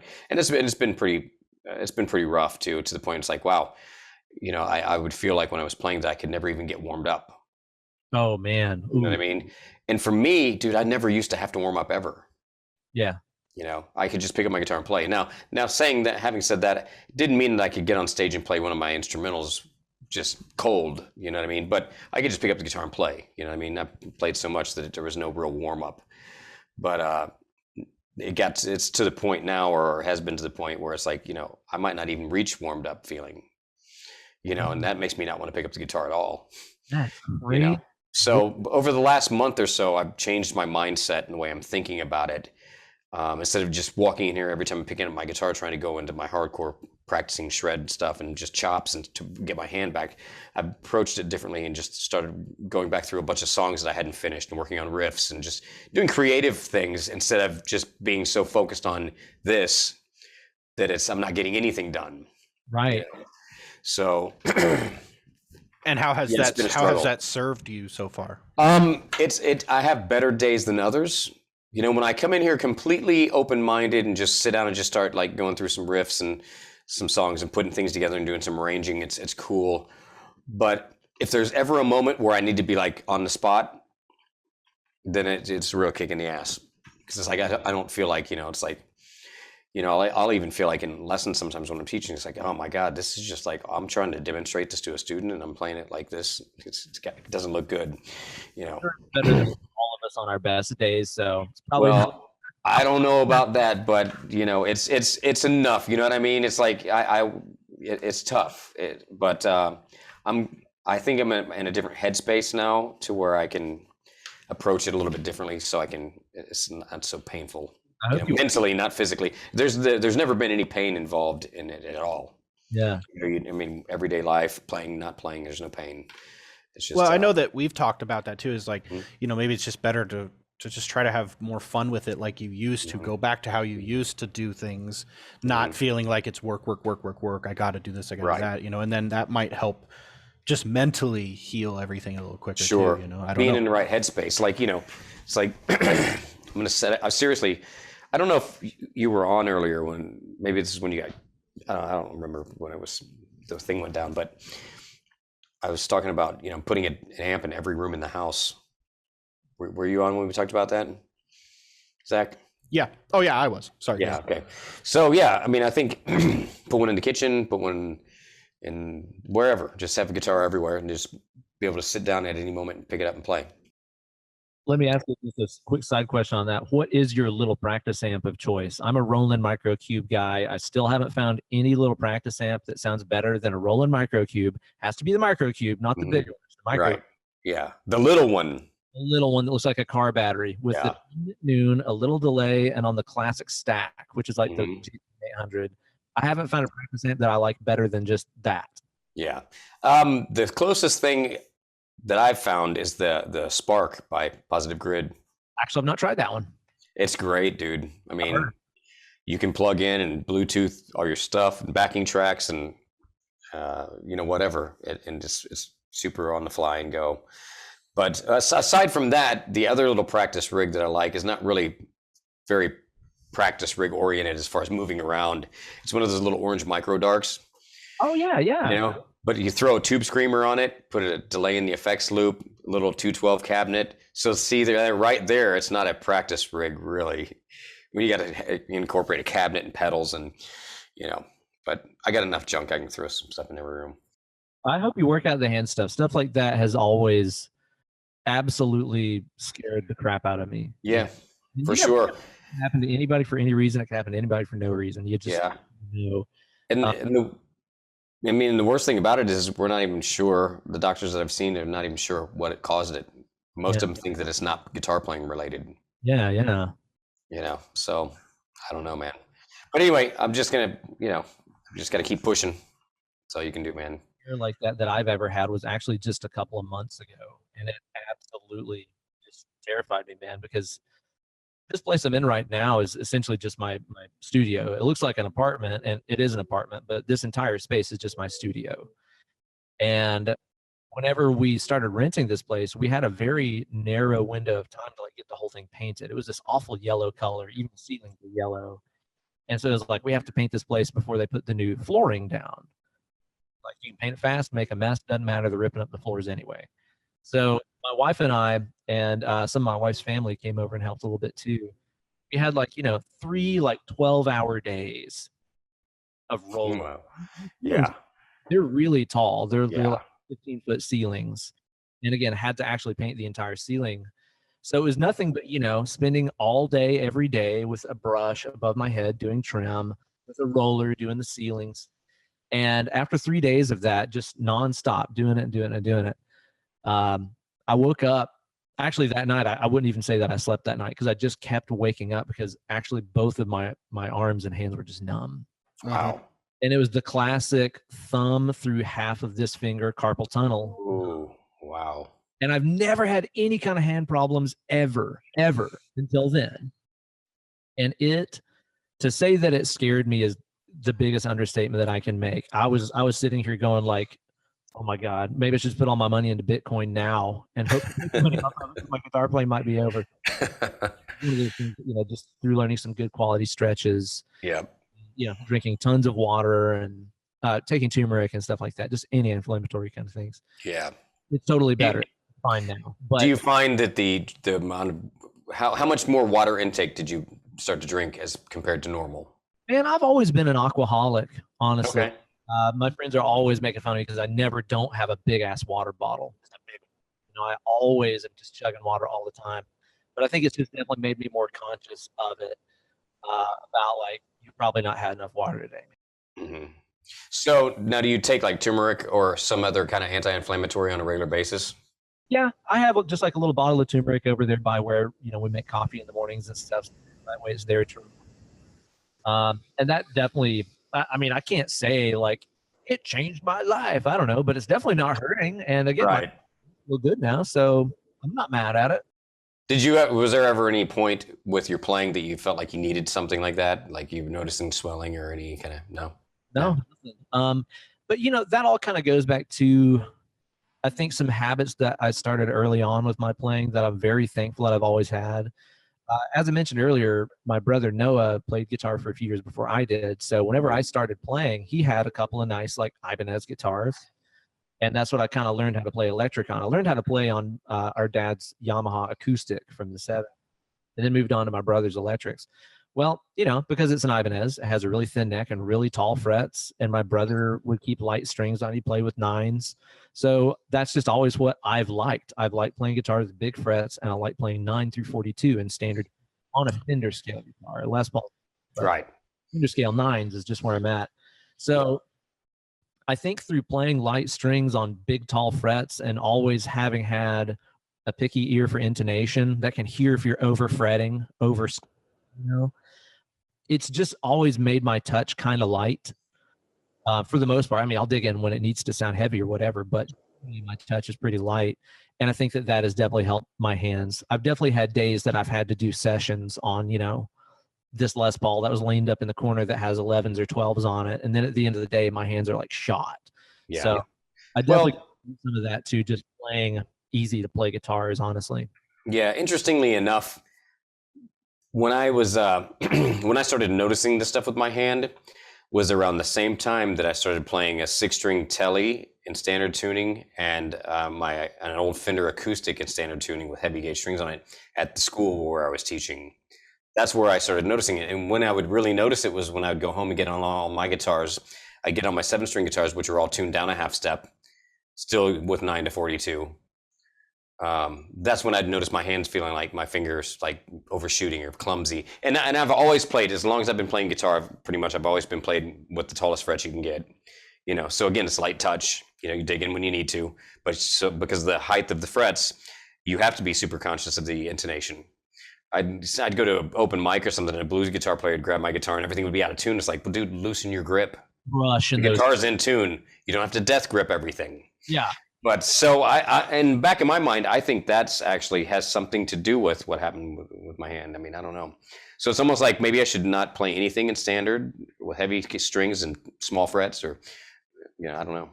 Dude, split the difference and get one of those like Sir Modern Tees. Like I have that green Telly that I have. Mm-hmm. Which is it's just the Andy Wood signature Sir Telly, and right? Like the paint job on it instead of the natural. Dude, it looks like a Telly, it sounds like a Telly, but it's got a thin neck and huge frets, and it's got 24 frets. That's awesome. Awesome, man. It's cool guitar. Yeah, that's cool. Maybe something like that to help you the difference. Yeah, man. I'm open for anything. So I wanted to ask you a couple more things, man. I don't know how you're doing on time, if you need to run or you got a few minutes. I wanted to ask you just about teaching and Patreon, because you seem like you're doing great on Patreon. Any advice for guitar players on how to do what you're doing? I'm glad you asked that, and that's a really relevant question, because especially right as the pandemic started in early 2020 and everybody's tours got canceled and everybody was like, guess I'm staying home. Like all of my guitar buddies, were hitting me up every day like, dude, how do I start a YouTube channel? How do I start this? How do I start that? And it's like the unfortunate news is like, well, go back in time and 6 years ago, start a YouTube channel. Like it sucks. It's one of those things that does take a lot of time to build. And I see a lot of people that start a channel and they're like, man, I ground at it for like 6 months and it never blew up. So I quit. And it's like, sorry, that's not the way this game is played. No. I mean, it's just not the way you do it. It's a long game. So, it has been awesome though, seeing how much content the guitar world has put out there and how many people that are just, usually the people that we get to see on stage when they're playing in front of us put out videos and talk about their story. I mean, all the Leland Sklar stuff, all the Lee Sklar videos that went up, all his stories and all those sessions that guy played on, that's been a real treat. So that's but yeah, the Patreon thing and all that has been truly such a blessing. And not only just because it makes money. It's not just that. Like legitimately the Patreon community and my YouTube community, I think we have had this sort of like symbiotic relationship over the past year where like we're all keeping each other sane. Because for me, without any touring, without any gigs to play, without anything to focus on or to look forward to, it just became this thing where I'm like, people are at home. People want to get better at guitar. People have time to get better at guitar. I'm going to give them as much as I can. So I started just putting out more content than I ever have and putting out more stuff on Patreon than I ever have. And then you get in this feedback loop where you give more and they receive more and they give more. And it's just such a blessing. And all the wonderful feedback people have been giving over the past couple, well, you know, over the past year and a half, as far as, like I was just saying, it's like, this kept me sane. This gave me something to work on while I was stuck at home for the past 18 months. So I'm very, very, very happy and very fortunate to have those communities in my life to help keep me sane. And like I said, to give me something to work on last year. I can't imagine, dude, like, it's funny. It's one of those things that you look back and you're like, I'm so glad my original bands that I've played with failed, because if they've been going well and scraping by on touring, and last year I just had to hang it up and stay home for a year and a half, I literally don't know what I would be doing. Probably shooting heroin into my eyeballs or something. So I'm glad that, you know, I started this whole online music thing so many years ago, because it really has kept me sane through these, you know, very trying times that we've all been in. Yeah. Well, that's pretty cool, man. That's very cool. So do you do a lot of teaching, like private lessons? So at the start of the pandemic, I was, again, just taking on as much as I humanly could. Like, it was kind of insane, but in my head, well, I think in all our heads, it's just like, well, this will just last a couple weeks. Well, this will just last a couple months. This will just season. It just kind of keeps going and going. So at the start of the pandemic, whenever people started hitting me up for Skype lessons, I was taking all of them. I was saying yes to everything.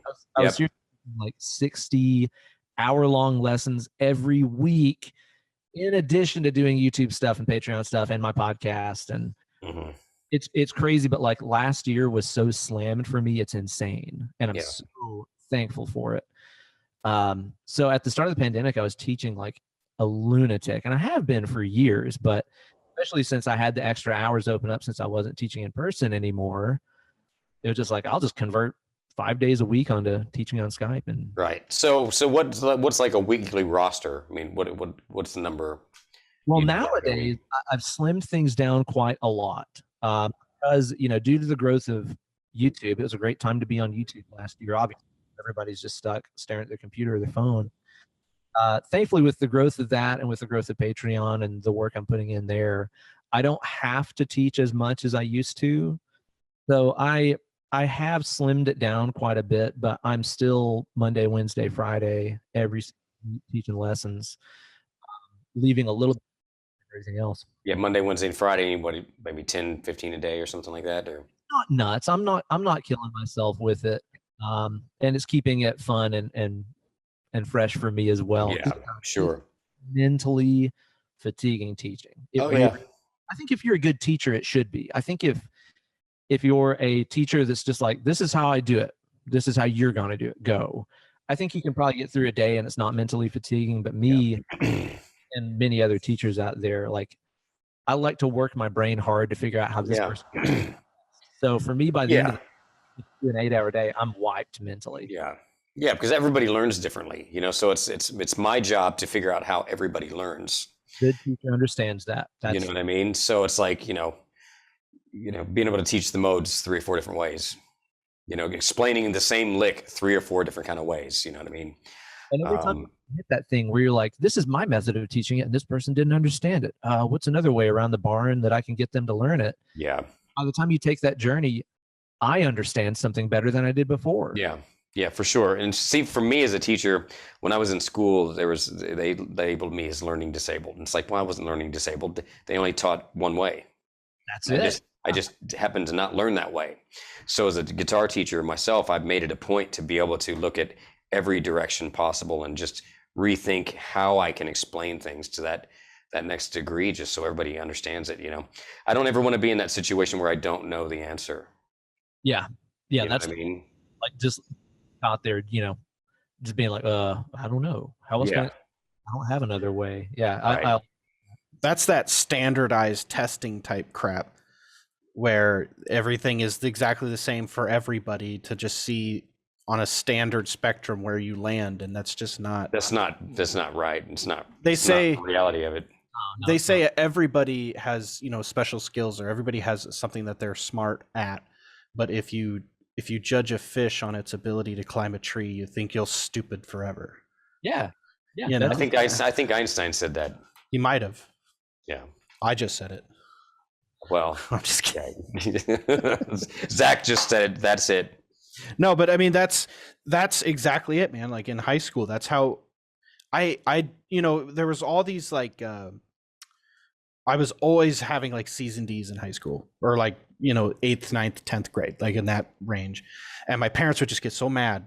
You need to just get it done. And I was like, I just hate it though. Everything sucks. I'm really good at a lot of things, but I just hate learning the way they want me to. And I tried all the stuff, all the girls in my high school, like they had their notebooks for each class, and then each notebook was color coded. So they knew what color went to which class, and it was highlighted, and really great, really good organizing skills. I couldn't do it. I had like a scratch piece of paper that had like half notes written on one side and then half notes written on the other side because I couldn't pay attention long enough to write enough. And it wasn't until basically I wanted everybody to leave me alone, stop talking to me about it. So I just said, I'm going to be on the honor roll, so they'll just shut the fuck up and let me play guitar. That was it. And then I did. And then I had A's all for the last, basically from half of 10th grade all the way up till I was a senior. I was just A's. And I did it my way though. Yeah. I did it the way I wanted to do it, not the color coding notebooks and highlighter shit. Yeah. And it worked. Yeah, I wouldn't have been any good at that. No. Yeah. Fuck that, dude. That shit sucks. Like, and Ben and I, we talked about this for like half a second, and I know we were going to bring it up on the show, but this kind of takes us into that, where you had talked about YouTube as a process for sure, but there are some people that can go completely against that grain and be successful, where they'll post whenever the hell they want, however the hell they want, and they are successful at it, and they get tons of views and tons of follows and stuff like that. So that's the thing. Yeah, I mean, kind of what you were asking a second ago, Rusty, about starting YouTube, Patreon, yada yada. Like, there's guidelines that everybody will tell you. Mm-hmm. Oh yeah, be sure to post regularly. 2 videos a week, 1 video a week, 1 video a month, whatever. Pick a schedule, stick to it. Yeah, that usually helps. Work all the metadata, work all the tags, say the right words, use a good thumbnail. Like, people will tell you all that stuff. And then there's just people that ignore all of that entirely. Just do it. Rush it. That's been me. There's a guy that I watch, and again, it's interesting because I usually don't even watch this kind of stuff or care about it. But there's a YouTube channel that my friend Steve, that I do my horror movie podcast with, there's a YouTube channel he turned me on to called Summoning Salt. Like, I summon salt, summoning salt. And this guy is just basically almost like a video game world record historian, where it's all about like speed runs and impossible stuff that people have been able to do inside of like classic video games.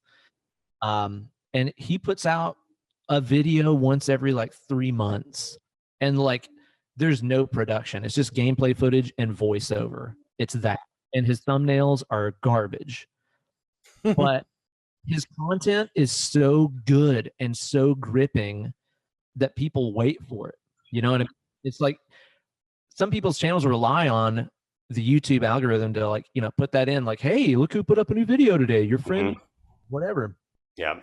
I think with this Summoning Salt guy, his content is just so good that people are like, I need to go to his page and check it out. I know I do, to see if I missed anything, because it's so memorable. He's got a video, if anybody's curious about that guy's channel. And again, I usually don't give a shit about like speed runs and stuff. I don't care about that. But he's got an old video. I think it's one of the ones that really made him kind of break through. That's about Mike Tyson's Punch Out.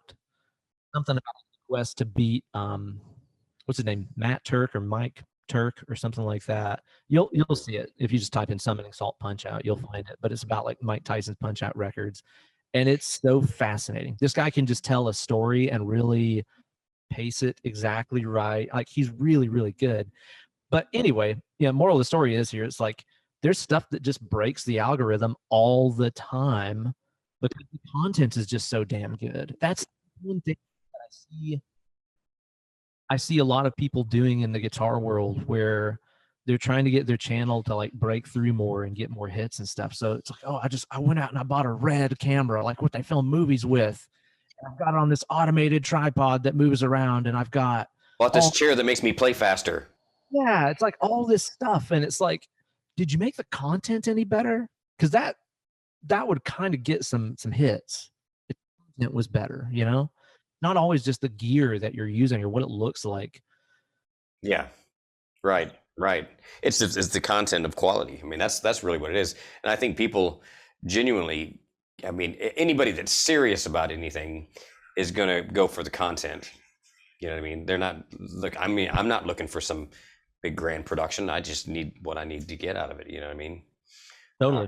And I mean, and that's primarily how I've been with my stuff, like my YouTube channel and stuff like that. I just, I just post whenever, and dude, my YouTube channel is so old that I don't have a Google Gmail address.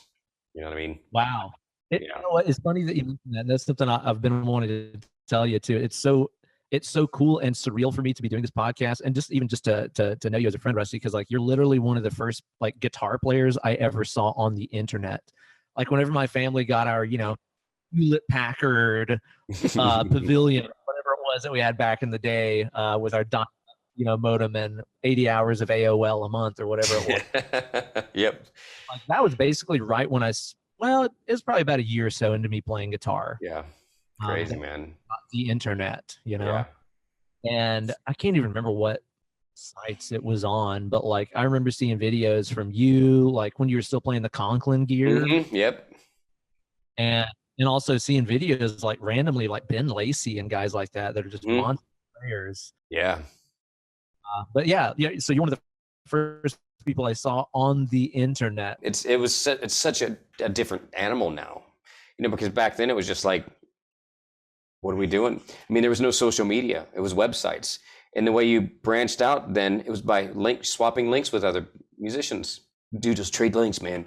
Got my big link page, Oh, yeah. But I mean, and then MySpace came around and changed the world. What's funny is because that's actually still a thing, or that's coming back now. The links? The link sharing. Yeah, it's called like Linktree and stuff, where I've heard of that. You have all of your socials, and then they can just click on whichever link they want. Right, but don't you have to post it somewhere? Your Linktree, or how's that work? Well, you can put it in your bio on Instagram or in your. I mean, you set it out for people where it's like, hey, check out all my stuff, and then you click it, and it takes them to a little web landing page that has and you have all of the links to everything that you do, and I mean, it's usually used by chicks that have like OnlyFans and whatnot. Yeah, well, I mean, but see, the difference is back then. It wasn't, we didn't have social media, so the link sharing was just with other musicians to get your name out there. They'd put your link, your website URL on their page, and you'd return the favor, generating more fan bases. But now we've got like a million social media. So Ben, what do you do for social media? So my biggest hits are, I mean, obviously YouTube and Instagram. I do quite a lot of posting on Instagram where I'll post like guitar tabs for the lessons and stuff like that. Honestly, I just try to do as little on Facebook as I can, because also Facebook is just worthless when it comes to sharing and marketing and promoting yourself. I get it. Ultimately, like, let's be real. Bands killed MySpace. Yeah. Like, spamming everybody on MySpace, that's what killed that platform. So I get that Facebook is cautious about being like, let's not let bands and musicians ruin this platform like they did with MySpace. I get it. But, Facebook's just the devil anyway, so I try not to do much there because it's kind of a waste of time anyway. Yeah. Mainly YouTube and Insta are the biggest things. I've not really got, well, I have a TikTok and I have like a video on there, but I've not really stepped foot into those waters yet because, again, kind of like what we were talking about earlier, I know once I start, it'll become an obsession. Yeah. And I won't stop until I beat it. So kind of keep myself away from that for right now. Yeah. Right. So it's like, I mean, it's like you kind of pick and choose what you're going to do. Yeah. So no Twitter, no LinkedIn, no. I do Twitter just every now and then, and it's mainly just my dumb random thoughts about stuff. So it's really nothing important. But that's cool. I mean, that's what, I think it's fun. That's like Alex Hutchings. He has YouTube only, doesn't do any other social media. Wow. Like, man, I wish I could do that. I want to do that. but No kidding. at what cost? A lot of time, a lot of just worthless scroll Just time. have a website and have a YouTube channel, and then that's where your content is. I don't know. Yeah, pretty good way to do it. Yeah, but with everybody, the biggest thing I see with the internet is just short attention span theater. Attention span is such an interesting thing. And this is something that's been on my mind for quite some time now, because I caught myself also being like, wow, people don't listen to albums anymore. No Yes, attention I know. span. But then at the same time, okay, because I think it is just kind of our general outlook, that people's attention spans are down. But then at the same time, it's nothing for your average person to sit down and watch like 6 hours of Game of Thrones. True. For quite a few years, it was nothing to see a young person spend 12 hours reading the newest Harry Potter book or Twilight book or whatever. That's attention span. Sure. You're very right. People are paying attention to different things now. Right. Yeah, that's an interesting perspective on it, because you're absolutely right. You hear about people binge watching shows all the time and stuff like that. That's very true. 6-year-olds sit in the chair for a 3.5-hour Marvel movie. Yeah. Kids do it. Like, that's attention. They have attention. Yeah. Well, and here's the thing about that too. Reading these entrepreneurial books and stuff, right, where they talk about how to grow your brand and stuff like that. They say like the average person watches it's like an average of like 6 seconds of a video before they lose interest, right? That's the average. But they said that number is really skewed, because if you're a tennis player and you get to see an ad, and that ad comes in for a guitar thing, and you're a tennis player who doesn't like guitar, it doesn't matter if that video is 20 seconds long or 20 minutes long, you're not going to watch any of it. So True. The numbers say that, oh, well, he's only going to watch 6 seconds of that video. But if he doesn't care about it either way, he's not going to watch 1 second of that video. He's not going to give you $1, even if you spent $1 million to try to get his attention or her attention or whatever. Mm-hmm. So that's the other thing. Who is your audience? And I've said this before, where it's like, I'd rather have 5,000 people paying me rather than 50,000 people staring at me. Well, there you go. Yeah. I mean, we had a show the other night. I'm in a Chop Suey System of a Down tribute band called Chop Suey. And we had 400 people at the show, which, in that venue was a pretty good chunk, but they were really into it. I played at Rockfest opening for Rob Zombie, which was like 10 or 11,000 people. And they didn't know who the hell we were. I mean, they were still doing what they do, but they were like, where's Rob Zombie? Like, we don't care about you. Like, you're just trying to act really cool. But I had more fun at the 400 person show than I did at the 11,000 people show, because they were all there because they liked System of a Down, and we connected with that. Yeah. Yeah. I totally get that. And I've played both of those shows with like a million people that are there just to schmooze and see their friends. And then the one where there's that one guy in the front row that loves it. Everybody else hates it or whatever, but that guy's really into it. And I have more fun at that show. Yeah, for sure, man. For sure. That's great, man. Have you guys been gigging, this year? I've done one show, and it was with my old band from years ago, Revolution. There was a thing here in Houston where they did a promoter set up this show where it was like the 4 hottest bands from that particular era, metal bands, and we were one of them. And so we played this reunion show. It was pretty cool, man. I think we're gonna do another gig in a month or so. But that's the only thing with Day of Reckoning we haven't even tried. It's like, things are so on off. We had a whole tour set up that we had to cancel, and then we tried to set it up again, and then it didn't work. And it's like, after that, it's just like, I'm not, until we get the full on green light, what are we going to do, man? I'm not just going to, when it comes, when ticket sales and all that stuff's involved, it's just too much to, have up in the air. Totally. Zach, have you been playing anything? That was the first show I've done in 18 months. Wow. Does it feel like amazing to be back to do that first show where it's just like, oh my God, I'm playing standing up with my friends in front of humans again? Like, I know for me, like my first shows back, we're just like, oh my God, I felt like I need to smoke a cigarette afterwards.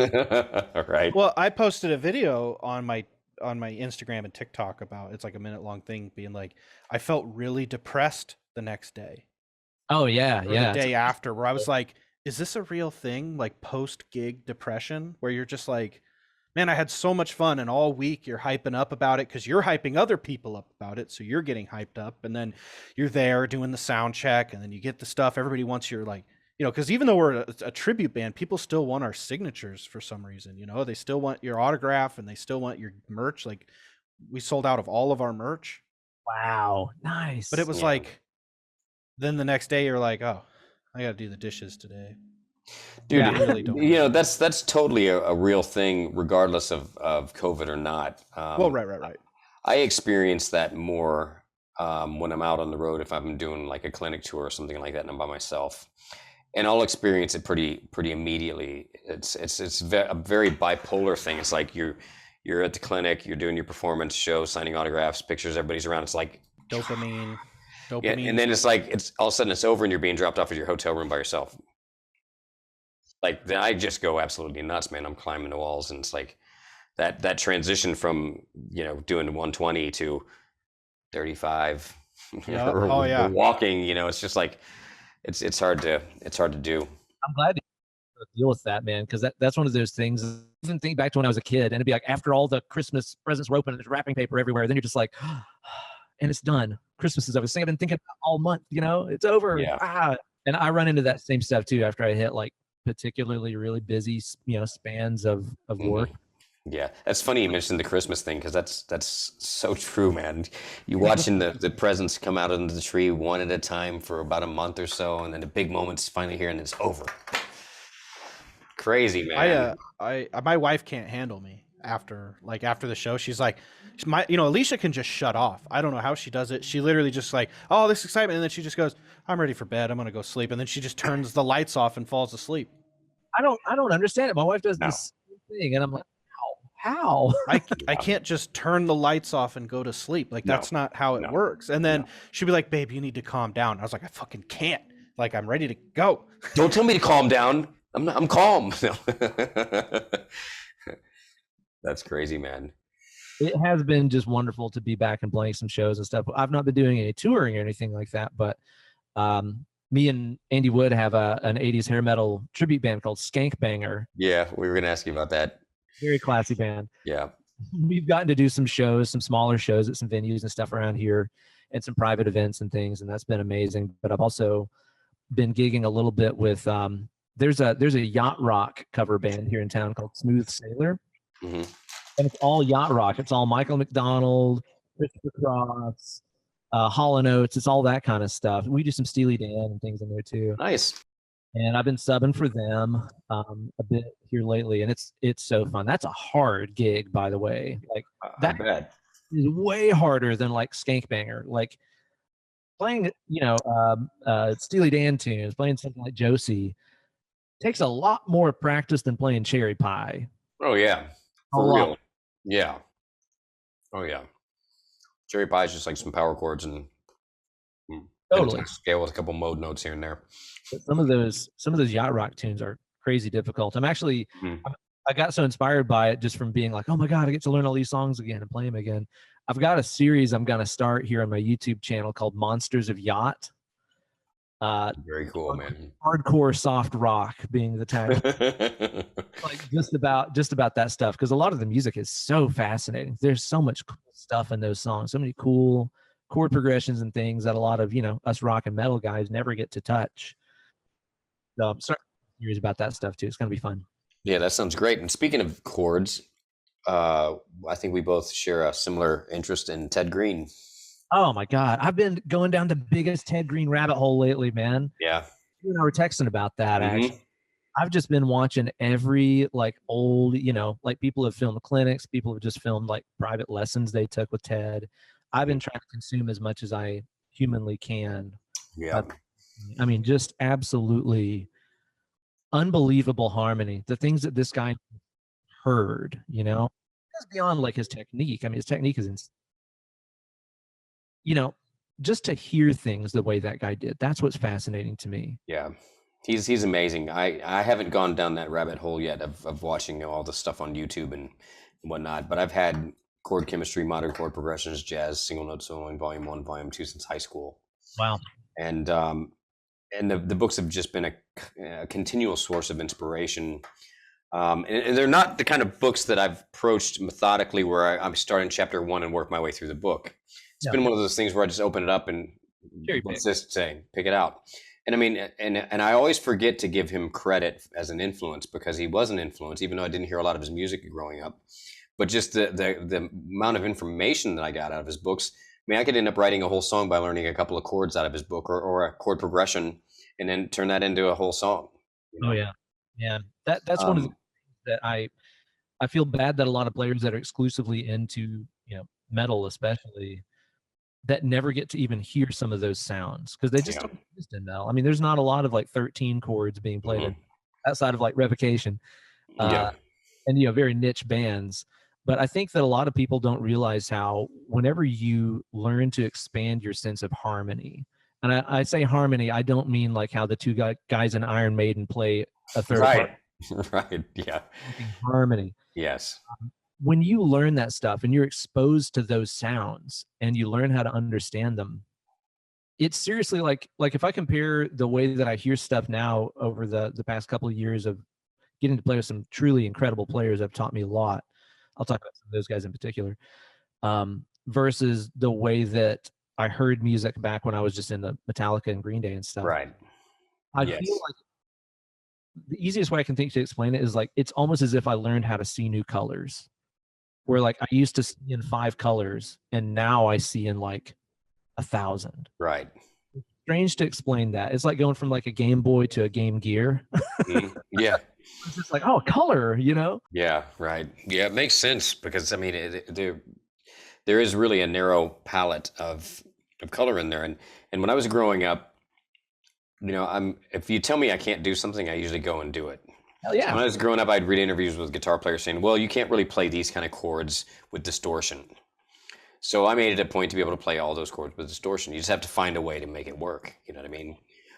So I was lucky when I was growing up to have there was a lot of really good guitar players, local guys here in Houston, that were very diverse in their taste and styles. And I'd go hang out at the guitar shops, and one guy would be turning me on to Holdsworth, and somebody else would be turning me on to, you know, Robin Ford or whoever, you know what I mean? And it's just such a broad spectrum of influences that I've always been open to all of that stuff. There's never been a time where I was just like, oh no, I don't listen to that.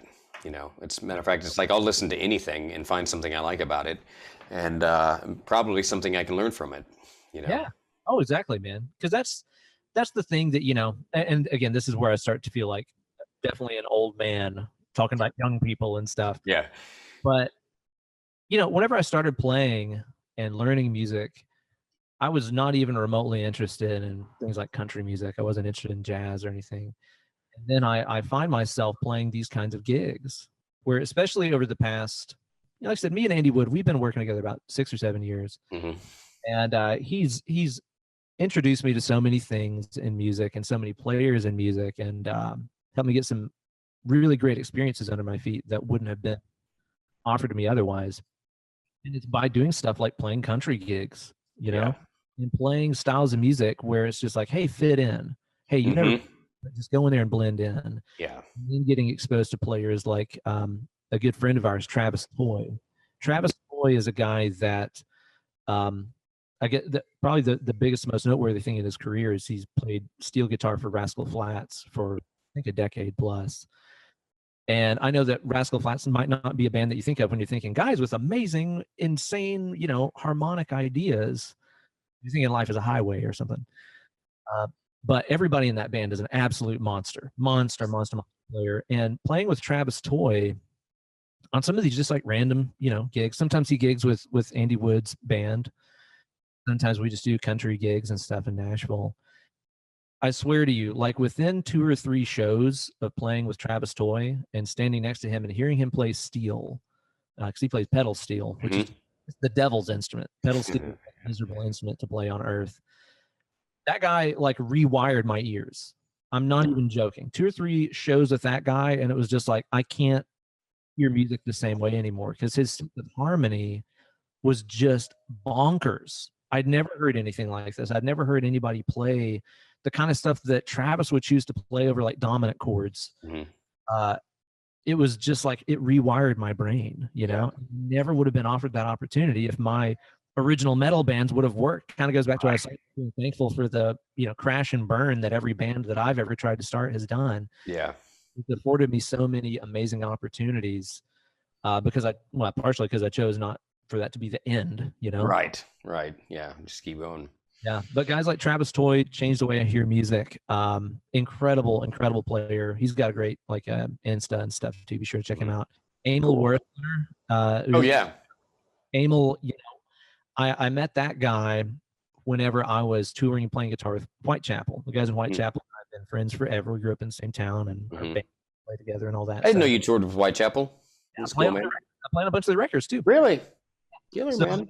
Like, I think the first time I played on the records is I did a couple solos on the self-titled record. I did I Dementia and Faces. Which albums you're on? The self-titled one was the first one. Okay. And I played a couple leads on that one. Then on the next one, which is oh my God, I'm totally blanking out on the record title right now. I gotta look and see which ones I have. Yeah. Let's see. Our Endless War was the one after that. I think I did all the leads on. My son's gonna freak out because that's one of his favorite bands. I hope he likes the leads I'm talking about, and all the other ones. Oh, those are my least. He'll just be happy that, you know. Oh, dude, that guy was on your show. Yeah, there you go. Yeah. So yeah, I played all the solos I think on that record, and then I played a couple on Mark of the Blade. Okay, I think I have that album. Let me see, Whitechapel. Where's it at? Lovely guys. I love those guys so much. So whenever they needed a fill-in on tour, they called me up and asked me if I'd like to do it. So that was one of the first big, like, awesome bus tours and stuff that it has probably been. Okay, so I have Our Endless War and Mark of the Blade. Yeah, I would say. And like I have This Is Exile. Oh, perfect. I didn't play any on Exile, but that's a slamming record. So which you were on the other two? Yeah. So self-titled, Mark of the Blade, and Endless are the three that I played on. I'd say some of my favorites that were on those records are like Diggs Road is one of my favorite solos I've done, and Bring Me Home. Okay, so that's on Mark of the Blade. Yeah, and Bring Me Home and Diggs. What is it? Diggs Road. Yeah, Diggs Road, Diggs Road. That one's on Endless War. Okay, those are definitely two of my favorites. I have that. Okay, Endless War. Okay, cool. But that first tour that I did with them. We were out on tour with Chimera. It's one of the last Chimera tours when they had. That was Emil's band, right? Yep. And you know, Emil was playing guitar. The other guitar player is Matt Schlatka, who's also just a freak, incredible player, great. And Emil is also a guy that just, again, it's like after playing with that guy and just sitting down and jamming with him before shows and everything, he told me some things that I had never heard before. And it's like those are new colors that I see now, and I'd never seen them before. It's awesome the experiences you can get whenever you play with players that are way, way better than you. Like if you want to keep learning, keep putting yourself in situations where you're the worst player in the room. Yes. Yeah. Is it easy? No. You will go home from shows and from jams feeling like you are an ant. And I continue that, man. I continue to try to find situations where I get to be around people that just destroy me, and it helps me continue to grow for sure. Absolutely. That's great advice, for sure. I've learned that years ago. I forgot who told me that, but you know, there's nothing to learn by being the best guy in the room. You'll never learn. You know, there's a really great thing in Victor Wooten's book, The Music Lesson. Yep, I have that.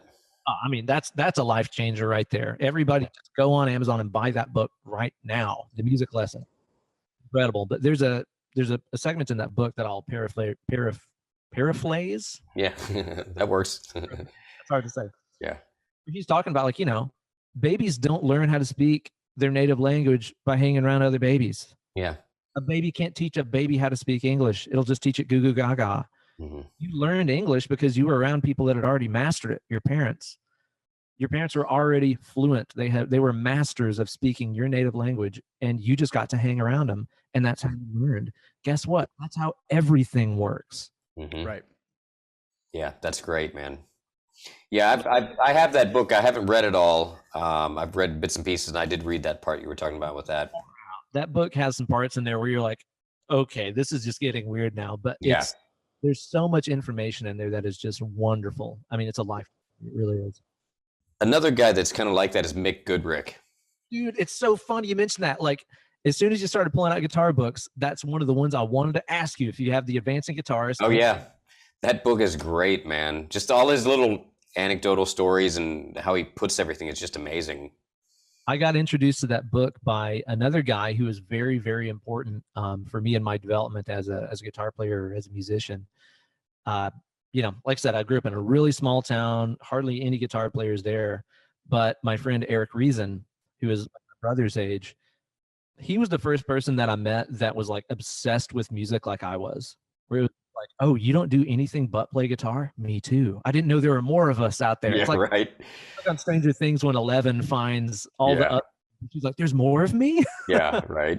When I met Eric, Eric was much further along in his guitar playing than I was, because I'd only been playing maybe 6 months or something like that whenever we started hanging out. But you know, like I said, he was obsessed like I was, and he introduced me to so many bands. He introduced me to like Dream Theater. I remember him showing me like Under a Glass Moon solo, and I was like, I've never heard anything like this. I think he's the first person I knew that had like a Jazz 3, like right.